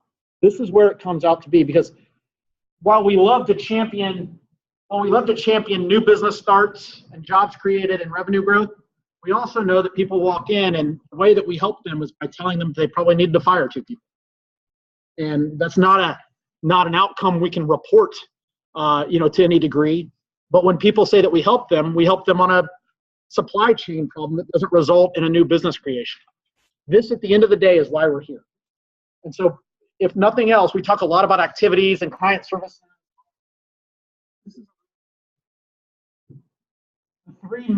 The three major objectives that we have that lead into can we help more people are pretty straightforward. Create more client success, our capacity, which is volunteer oriented, and sustainable revenue. And I know at the very beginning of the day, we heard a number of people talk about events, and ultimately there was always something in there about P&L. I would love to get to a point where that isn't a huge focus for us. I know that we're years away from that. But on a national level, we are constantly looking at how we can increase resources, including money, to get to all of you so that you're not worrying about money. And we also our P&L truly is not bank accounts. Our P&L is truly the number of clients and we help them. And so if you get $2,000 on an event where we didn't help anybody, I don't care. Literally, it's not helping our mission, and so I'd like to make make sure that you're thinking about what the true P&L is. I know saying that to a bunch of experienced business people sounds a little odd, but money isn't necessarily our P&L. Again, I'm not going to go through all of this, but there are key national strategies in here. I would like to think that many of these should align directly with what you and your chapters are doing, and if they're not, maybe they should. They're really around increasing awareness, leveraging our quality, looking at new products and services, and improving client retention, the one and done conversation, and others. How do we cross-sell? On capacity, recruiting more, retaining more volunteers, looking at our diversity and inclusion, and then also looking at how do we meaningfully impact our communities. And then lastly, the money. And we have really three sources. We have the federal revenue, we have non-federal revenue, and then we have all of the things that the chapters ultimately do that you guys have to do right now in order to continue to fund how we operate locally. So we've talked about one score a lot. What does that mean? To me, this means we allow volunteers to do more of what they came to SCORE about. We operate as a single organization versus 300 different ones. A number of years ago, I was relatively new at the time. I flippantly sort of challenged those in the room at the time to run your company like a business. Because one of the first things that I saw when I came here was we were good at giving the business advice, but we weren't very good at following it ourselves. I think we've gotten a lot better at following ourselves. But what we've done in that time frame is that we've also become perhaps more isolated or a little bit more territorial in some of the ways that we do things. I think that idea of not reinventing wheels and collaborating is really going to be important for us. So when you think about running your chapter like a business, that also means how do we use and leverage resources that exist beyond our members? Do we even need that resource if it exists across the street? Those are a lot of the things that I'll ask you to think about as we move forward. We're looking at how do we reduce admin? Some of it will be through technology. And I realize that changing to Salesforce and SCORE Engage is a short-term pain. We know that, right? But we hope we have to go through this one more time, so it's not like we're doing this again. As a matter of fact, I would say that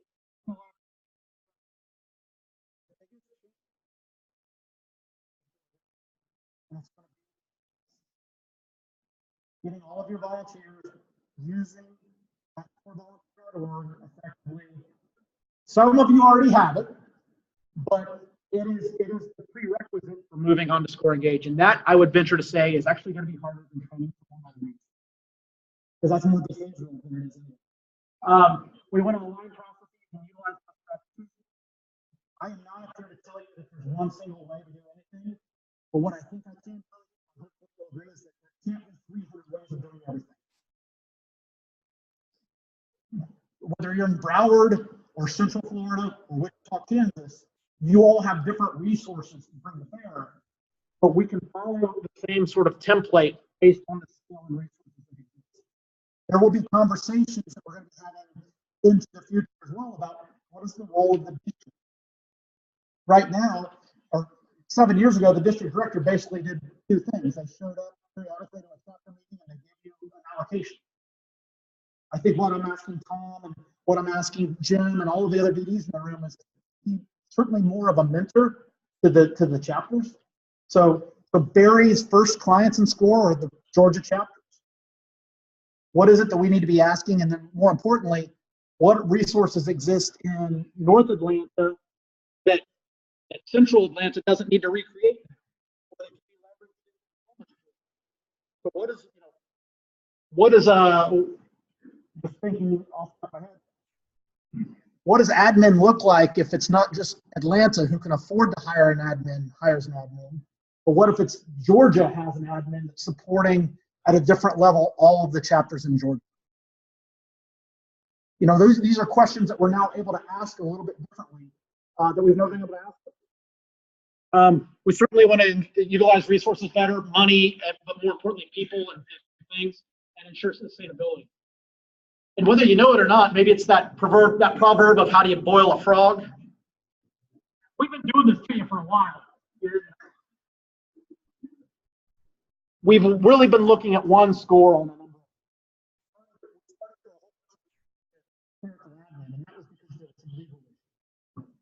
But we started with clerical admin, and now that we know now every chapter that has a paid clerical admin, how many hours they work, how much they get paid, to a certain degree, whether they're good or not. And we're starting to leverage the really good ones to do other stuff. And we're starting to look more at this conversation. We're having a conversation right now in Los Angeles. There's 4 chapters in the greater LA area that need clerical support. And Los Angeles is the one that needs it the less. How do we truly use what we have in all of Los Angeles to support Los Angeles, not just a single chapter? We've created a system with a lot of haves and have-nots. Some of you in this room are haves, and some of you in this room are have-nots. Social media and marketing research, branding guidelines, the things that we're doing there. That's again, we're supporting this one score idea so that it's uniform. You're going to hear John and his team talk about banking and accounting tomorrow. Your Jasmine talk about we're engaged. Susan's going to talk about the onboarding program and the trainings that we're doing. Again, we know that there's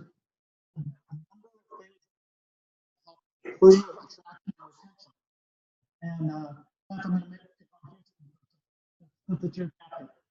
but Houston required 25 co-mentoring sessions before you could become active.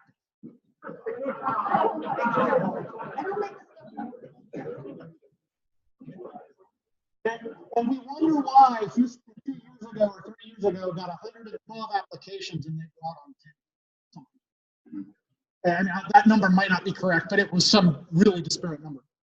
Point is we've been shooting ourselves in the foot because I truly believe that capacity is our biggest issue. We don't have enough people to do the things.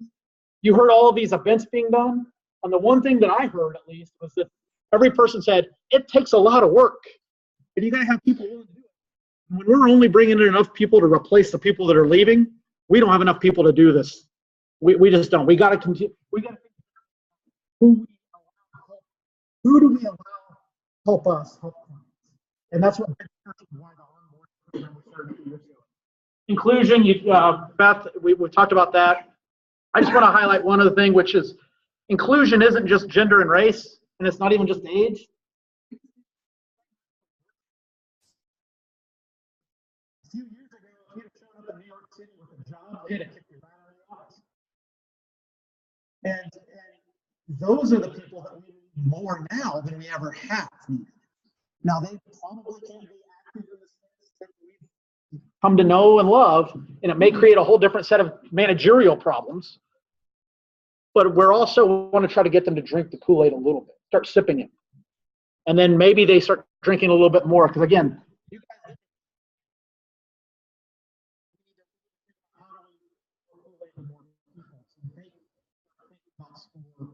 and then if nothing else, when they retire, then our schools, the organization have been dealing with forever. But how many of you give QuickBooks as a workshop in your company?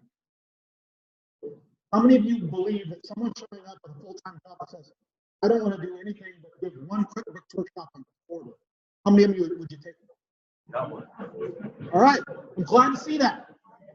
I found out years ago I would have been up because like, well, how about the training and all the work? So I think we're maybe preaching to the choir. This last one, we talked to Gordon showed you where's Gordon? Did he step out? Oh, Gordon was talking about a Dropbox with content. We are also going to be doing this on a national level. And in fact, probably in April, I'm going to invite the workshop coordinators, maybe even the chapters that give the most work. Broward's on that list right now. But we're going to bring them in and hopefully to Herndon, if they're willing. And I want to sit down with all these chapters and say, let's figure out what content we really need. I'm not suggesting again that we have one business planning workshop, but we don't need 9,000.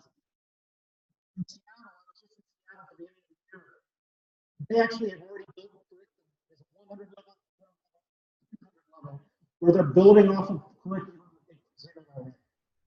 It's some really, really cool stuff. And there's no reason why only Seattle gets it.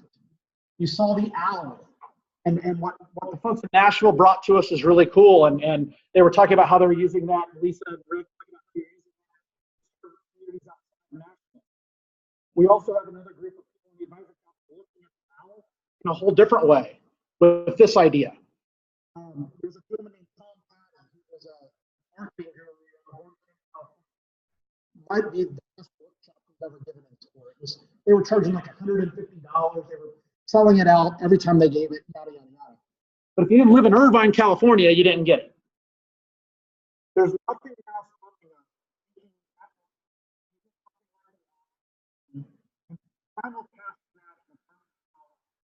we're in Birmingham, Alabama. We can market Tom Patty and his workshop and put people in a room just like this watching classroom to class with volunteers in it. And it's going to be a lot easier than, is there anyone from Birmingham here? Yeah, so it's Birmingham doesn't do a lot of workshops.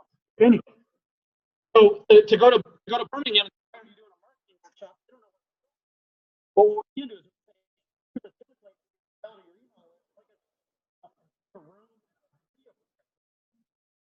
you know what?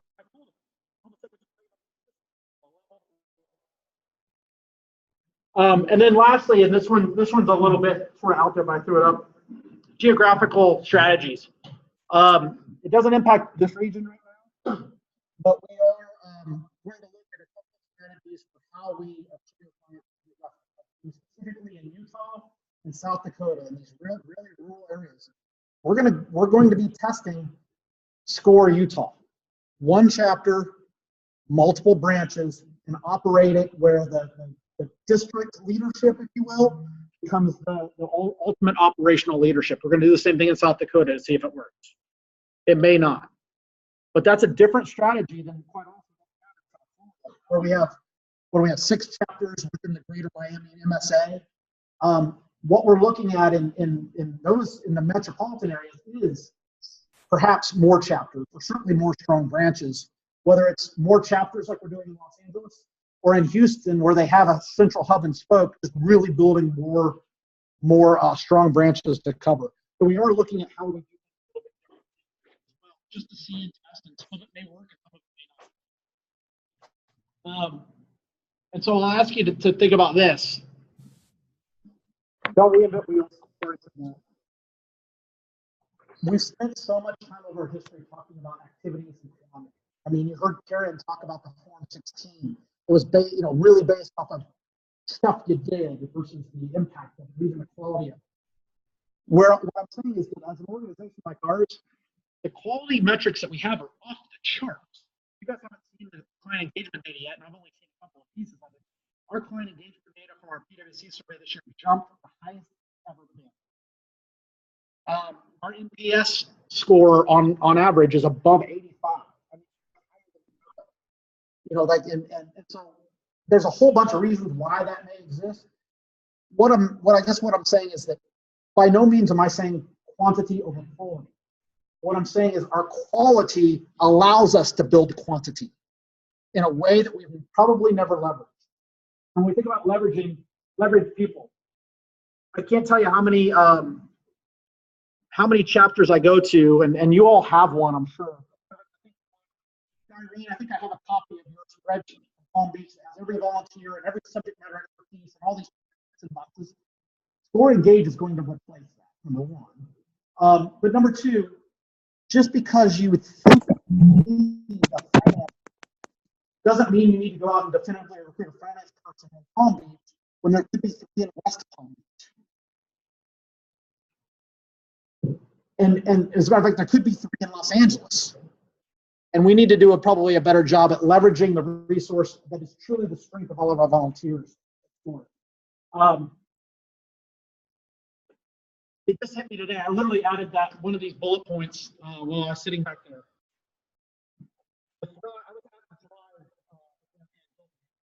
Fantastic. Congratulations. But you saw 3 or 4 things.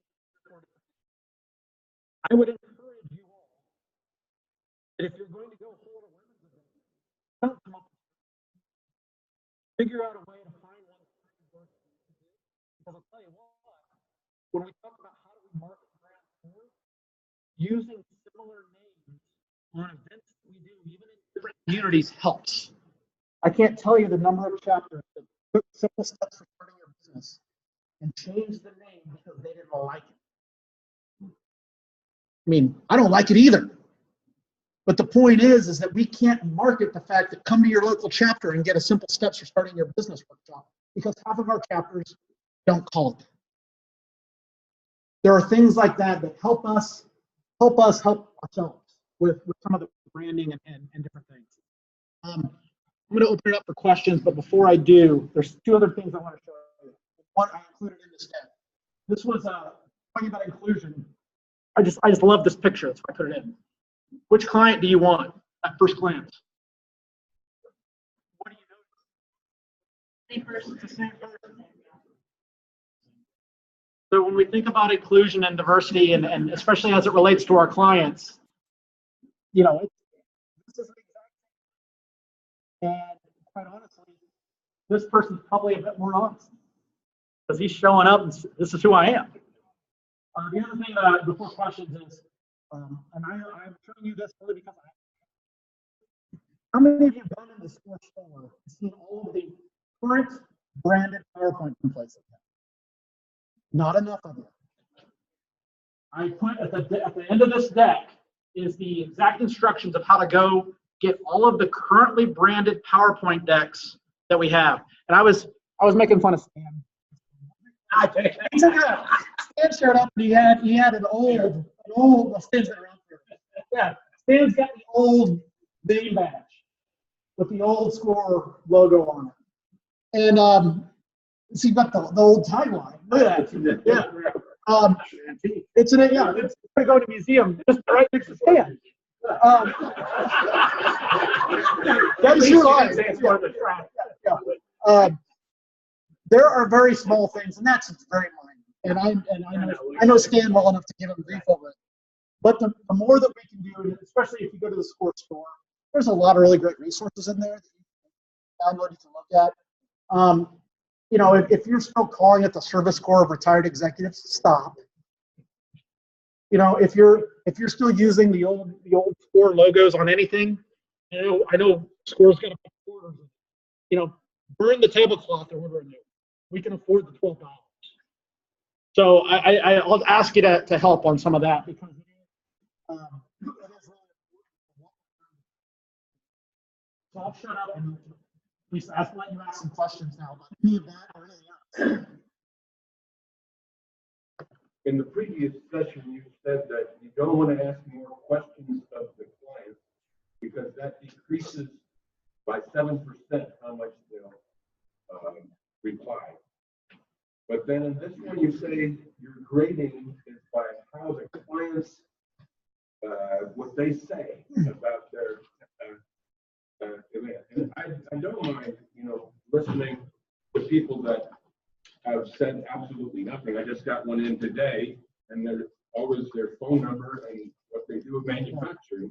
But I think that there's a little factoid here that the reason a lot of people are upset is because when they come to SCORE, they discover that starting a business is hard work. And that with a bad credit record, it's going to be hard to get $500,000. And so there's so many cases like that, that I can imagine that these people are sending terrible messages to say this, I can help you out. And it's just like professor getting a bad evaluation because the student won't pass, but is that his fault? So two things. One, two different data sets. When we talk about asking questions, it's only our initial plan. You know, if we started asking for credit reports and credit scores and all, you know, I mean, obviously no one's going to request service at that point. So what I can tell you is yes, we are going to get clients. By all means, we are going to get, let me rephrase that. We're going to get clients that come in that poorly represent themselves as being business owners. What I am suggesting is that not all of those clients are necessarily going to be potential poor business owners. And we've had a long history of turning people away because they didn't meet our thought of what a good business owner should be at the point in time that they're asking the question.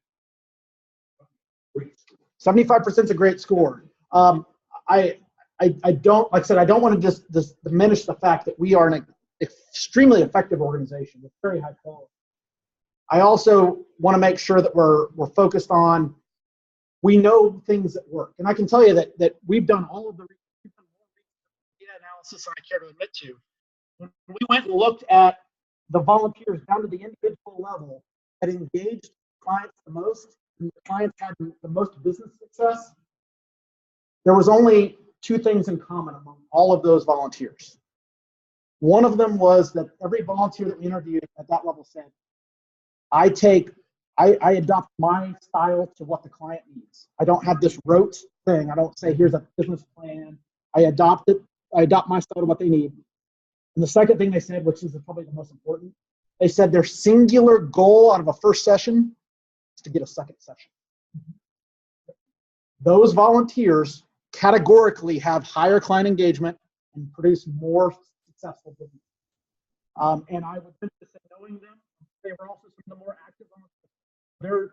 They're not handpicking the best clients as they come in. They're taking some of the riffraff too, if you will. Ralph?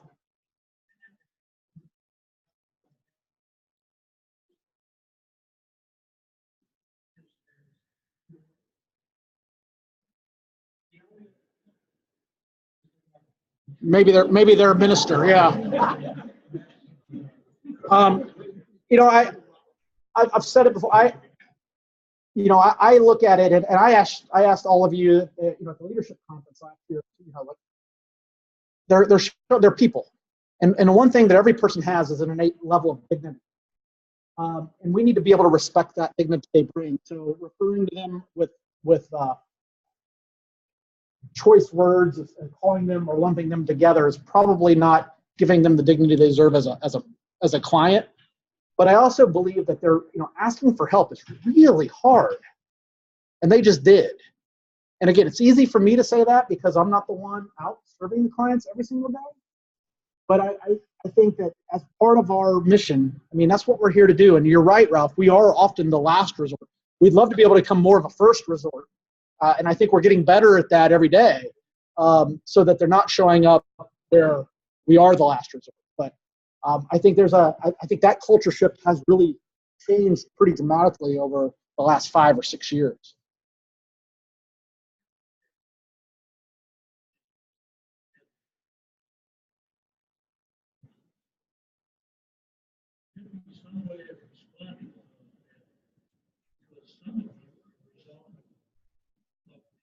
Information given to them that he didn't want to hear, Mm-hmm. didn't believe. He really did get some. Yeah. And this is what he did. Wholeheartedly agree. And for those of you who didn't hear the question, it was there are some times when we have to give tough advice and people don't like it. Absolutely.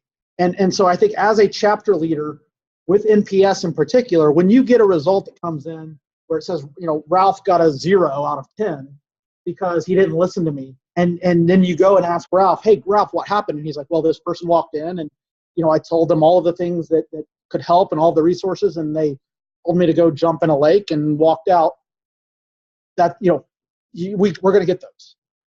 If that happens every other Tuesday for Ralph for the next year, we might have a Ralph problem and not a client problem. And so that it's really more about the trend than it is the client.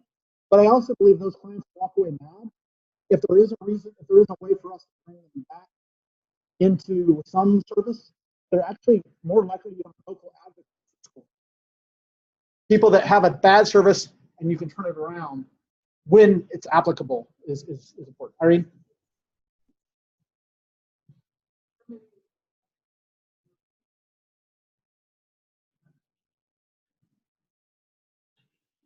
We have 302 chapters today. Quite frankly, we may not have that many into the future. We're like what we're doing in Utah and a few others.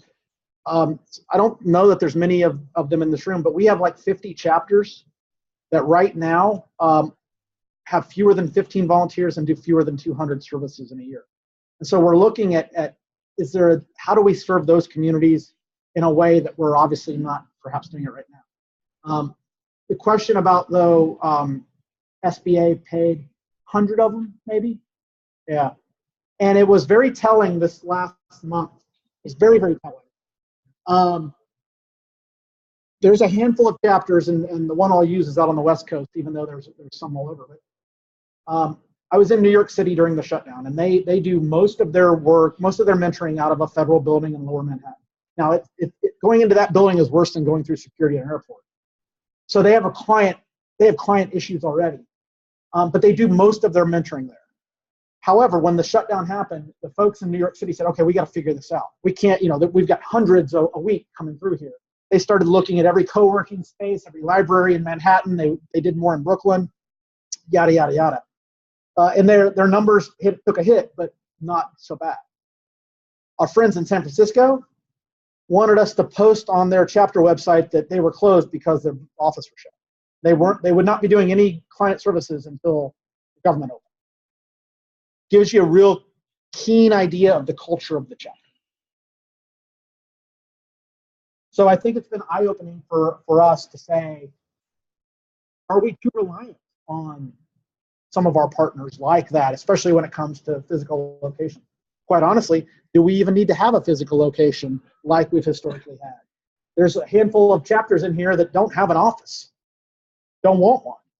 And so I am by no means I'm saying go get rent don't go out and lease a spot if you don't have one. I'm just saying we need to think about a different paradigm for us. George?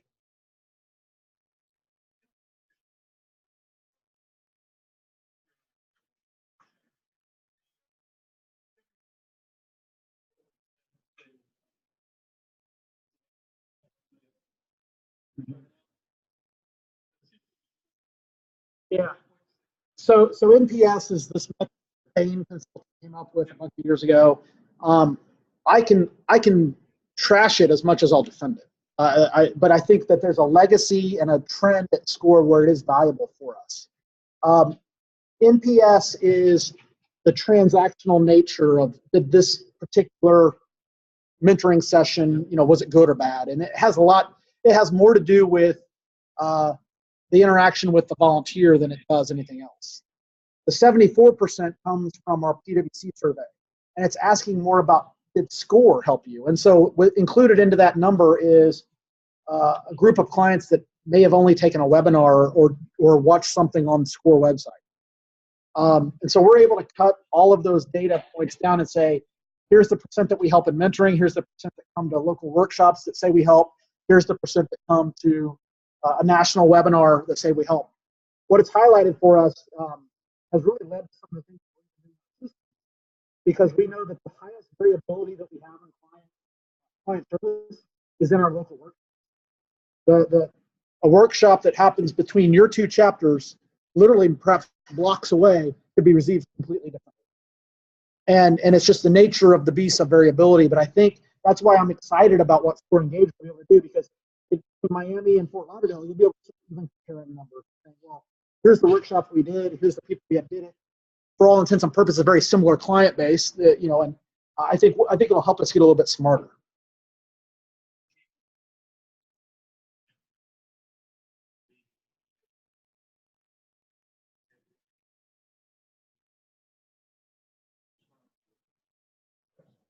There's a lot of overlap.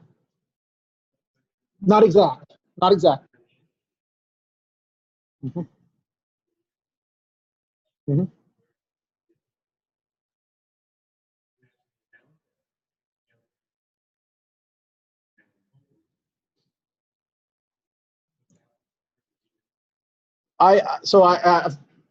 From my standpoint, I think NPS is a valuable tool, and I think it's valuable for that point where when Stan gets a bad NPS score, Bill can call up Stan and go, "What happened?"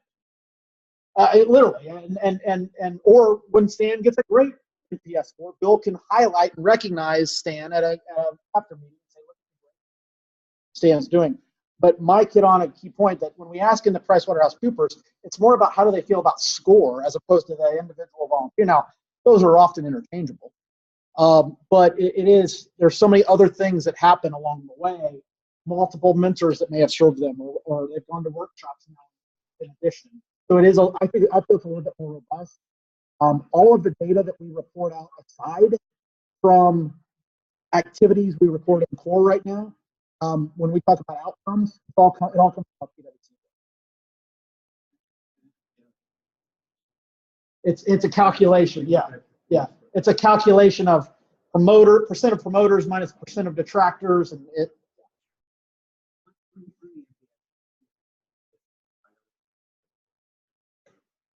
And I completely agree with your earlier comment about the subjectivity, right? If you start saying, why is this one up? But it does hurt a volunteer's feelings when they look and they see, and it stays there for 12 months. Their name appears on that report with that one, and they, it just doesn't go away. Is there any way, or has there been any thought given to take in the outliers on both sides? 2%, 1%, not a subjective issue, but now, I mean, or is that still? No, not right now. Okay. Yeah. Sending the NPS survey on the second. We send it up to the first and the fourth right now. So I'm just saying, the second one will eliminate a lot of the. He didn't answer my question. I'm giving you one. The reality is, getting back to the one and done question, most of the people that we're serving right now never get a second session, and most of the people that get a second session end up getting a fourth. So when you start looking at the data, and by all rights, when we added in that fourth session NPS, that's part of what skews our NPS score overall up. Because if you've come to 4 sessions, you probably like score, you like your mentor pretty well. Now, I know you guys want to talk about more than NPS.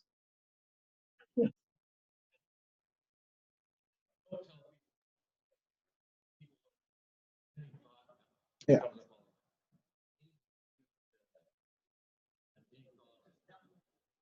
Well, so there is a branding guide. There is a branding guide that we published, and in it, I'm trying to quote it, but in it is like if someone has to say, well, we were formed as, but that doesn't represent us. So what we're looking, yeah. So here's what's funny is, because of the way that we were formed, we were created by an act of Congress. And in order to change our name, it would literally take an act of Congress. And we all know how well that's working. We have in the past, we actually have broad support in the committees that matter about doing that. Every time it has actually been proposed in a bill, we've actually fought it. Because they will say, well, we'll change your name to just be scores.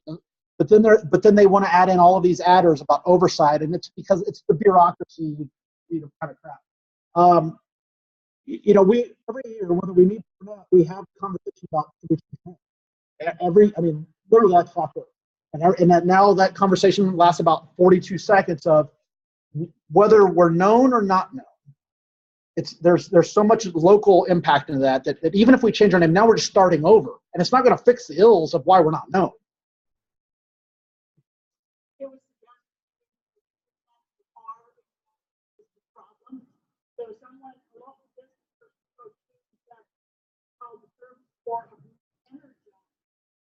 Yeah. It's funny that Pat brings it up because I can't tell you the number of times I've seen a different acronym for SCORE, which gets me back to the point of it's just SCORE. We had a district director that was not promoting his own acronym at one point.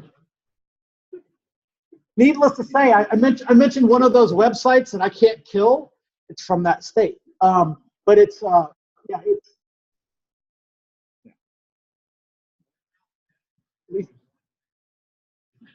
Roll Tide, Lisa.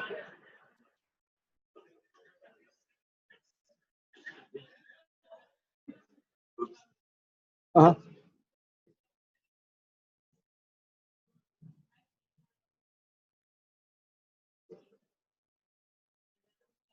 Mm-hmm. And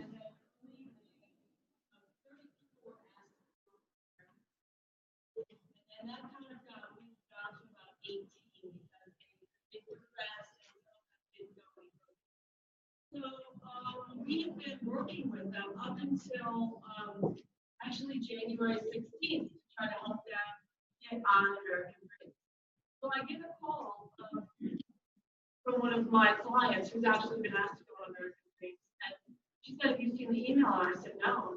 So apparently something came from Ed, the guy in Washington, D.C., saying that he was sent out to all the people who had been chosen to go on American Dreams. And it pointed out that HSN had stopped the American Dreams program. But that the woman who was responsible for American Dreams had moved on to another business. And if anybody was interested in having her contact them, that they should do that. Well, I have two issues with that. The first issue was that as a person that put on that American Dreams thing back in April, nobody told me that Dara was furloughed in November and that it was over then. And so we kept on getting people calling us and asking what was going on. We kept on working with us. And then secondly, Dara's company, when we are asked to recommend like a lawyer, let's say a small business lawyer or a small business accountant, it's always recommended to us that we recommend 3. We gave them one company. And so no, I'm sorry, I said 2. There were 3 things. And the third one is her company is basically, it's not her company, but this company is basically designed to invest in small businesses. Yeah, that's what they want to do. They want to invest in small businesses. And of all the people that I've worked with, and I have a lot of clients, not one has ever wanted an angel investor. They wanted money. They wanted to give money so they didn't have to give up any of their clients. And so when we all talk about how one score is all about the client and the client experience and stuff, I question that in the way that this was all handled. I apologize for that, but it really bums me. And so to your first point of you should have known and we dropped the ball. There were 2 places that did an event with HSN. You were one of them. When HSN got bought by Curate, QVC, fired everyone that we worked with and basically told us that they're not doing the program. So if we were still talking to clients about, hey, come to us and we might be able to help you get on HSN, that was my fault. Didn't tell you. The reason that we're talking with Dara right now is she was the driving force. For those of you, this is maybe you and I need to talk offline, but there's a driving force around having events where clients can seek out SOAR help to then get other services. We quite honestly think we can leverage this relationship not only in her company and angel investors, but to broader angel investors. And there could be a huge investment into SCORE on this as well. The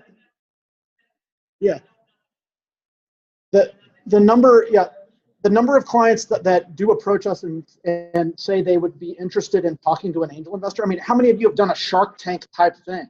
Everyone wants to get on Shark. That's what it is.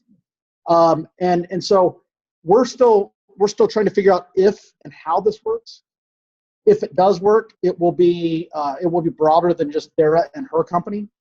If it does work, it can also be a boon for SCORE fundraising.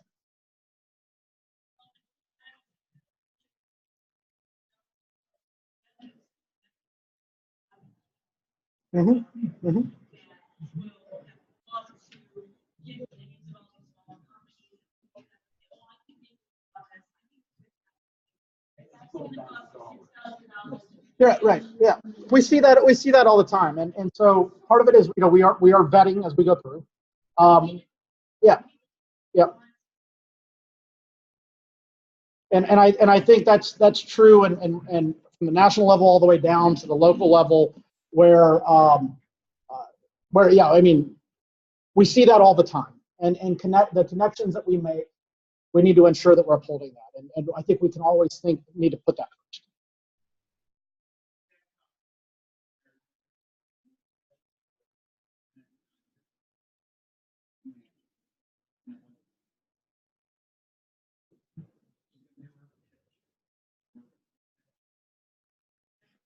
Yeah, and similar to what happened in Nashville, where we connected a client with another client, and then at some point in time, it is up to the client to be able to say, understand, this is my decision of who I'm going to do business with or not. Like I said, I don't think we're recommending, or nor have we ever recommended that she should spend $900 to fly to New Hampshire to do a pitch. Right. So I think there's we can weigh that out. But I think it's a very good conversation we need to have. This one's something, again, we're trying new things and different things, and this is one of them. You pick them.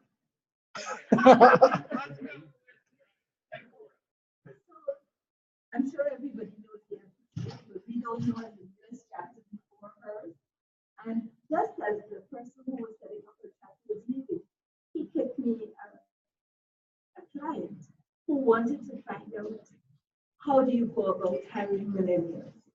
Now, I absolutely, looking at given my age, not much I knew. So because I worked at the university, I pulled in some young people. But really, that is something that I should have kicked to somebody else.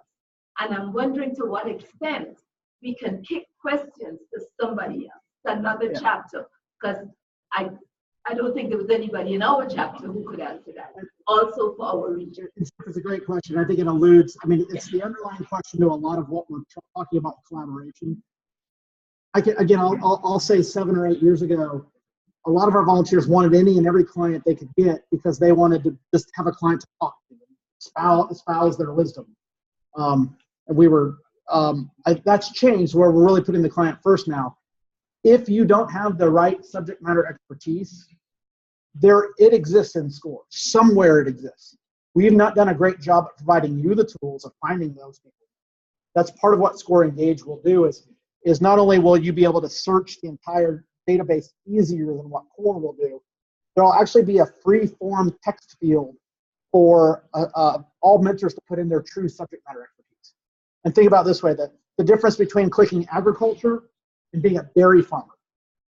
That's a pretty big delineation. If you really think about it. And so marketing versus SEO expert, those types of things. So at the end of the day, the best scenario is if you've got the resources locally or even can bring them in, have at it.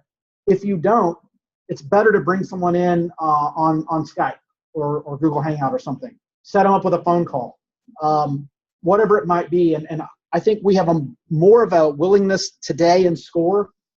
If you're in Houston, they'll jump on a phone to the Virgin Islands and serve clients all day long in a way that we've never had before.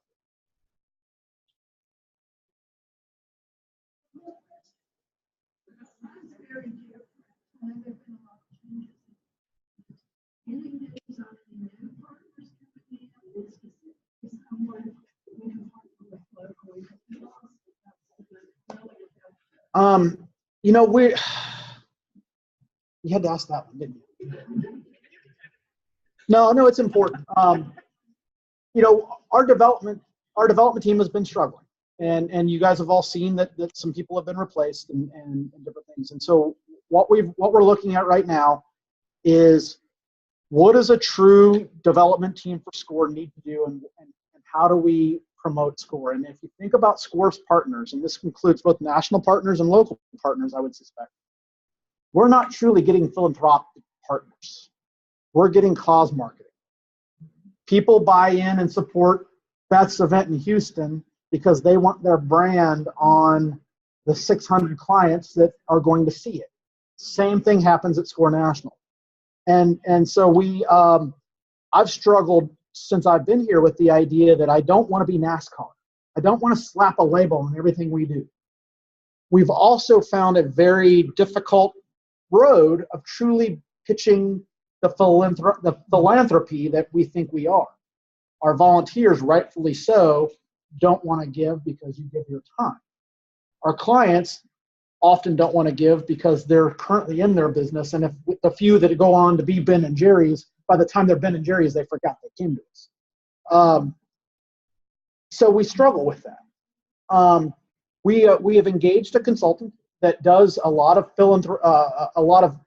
philanthropic research around the environment of giving, both individual, corporate, foundations, which I think family foundations and community foundations are a place that we've never really looked at. But we're looking at them to say what's the strategies that we really need to employ, because we can't continue, obviously, to do what we've been doing if we want to grow the way that we want to grow and invest and support you all the way that we want to.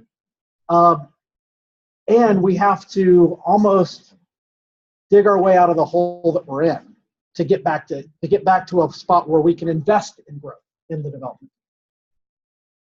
Hopefully that will, does that, I mean, more to come, I guess. We know that there's, I believe that, I'm not on the development team, but I lived my life in sales for a very long time. I don't think SOSR is that hard to sell, personally. However, we've had a whole bunch of people that rotate through that team that come back at the end of a year or two, go, this thing's so hard to sell.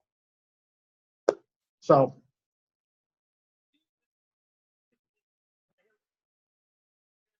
Mm-hmm. Mm-hmm.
Okay, I know everybody is thirsty for a drink just as much as I am. All right. We recognize a lot of our outstanding mentors who make fabulous contributions stored throughout this country. Tonight, we want to recognize them. This man had a very successful career with Sun Microsoft Systems, Hewlett Packard, and then 15 years ago, December 2003, he joined SCORE. He serves two roles. He's both the co-chair of the North Metro Atlanta chapter and one of the assistant district directors working for Berry. For our chapter, is indispensable. He assigns all the clients to some 15 locations among 55 of us. He does all the social media work, all the marketing, and all the hires. And for the 6 chapters in Georgia, he designed all the websites, and he's the go-to guy. So, Stan Siegel.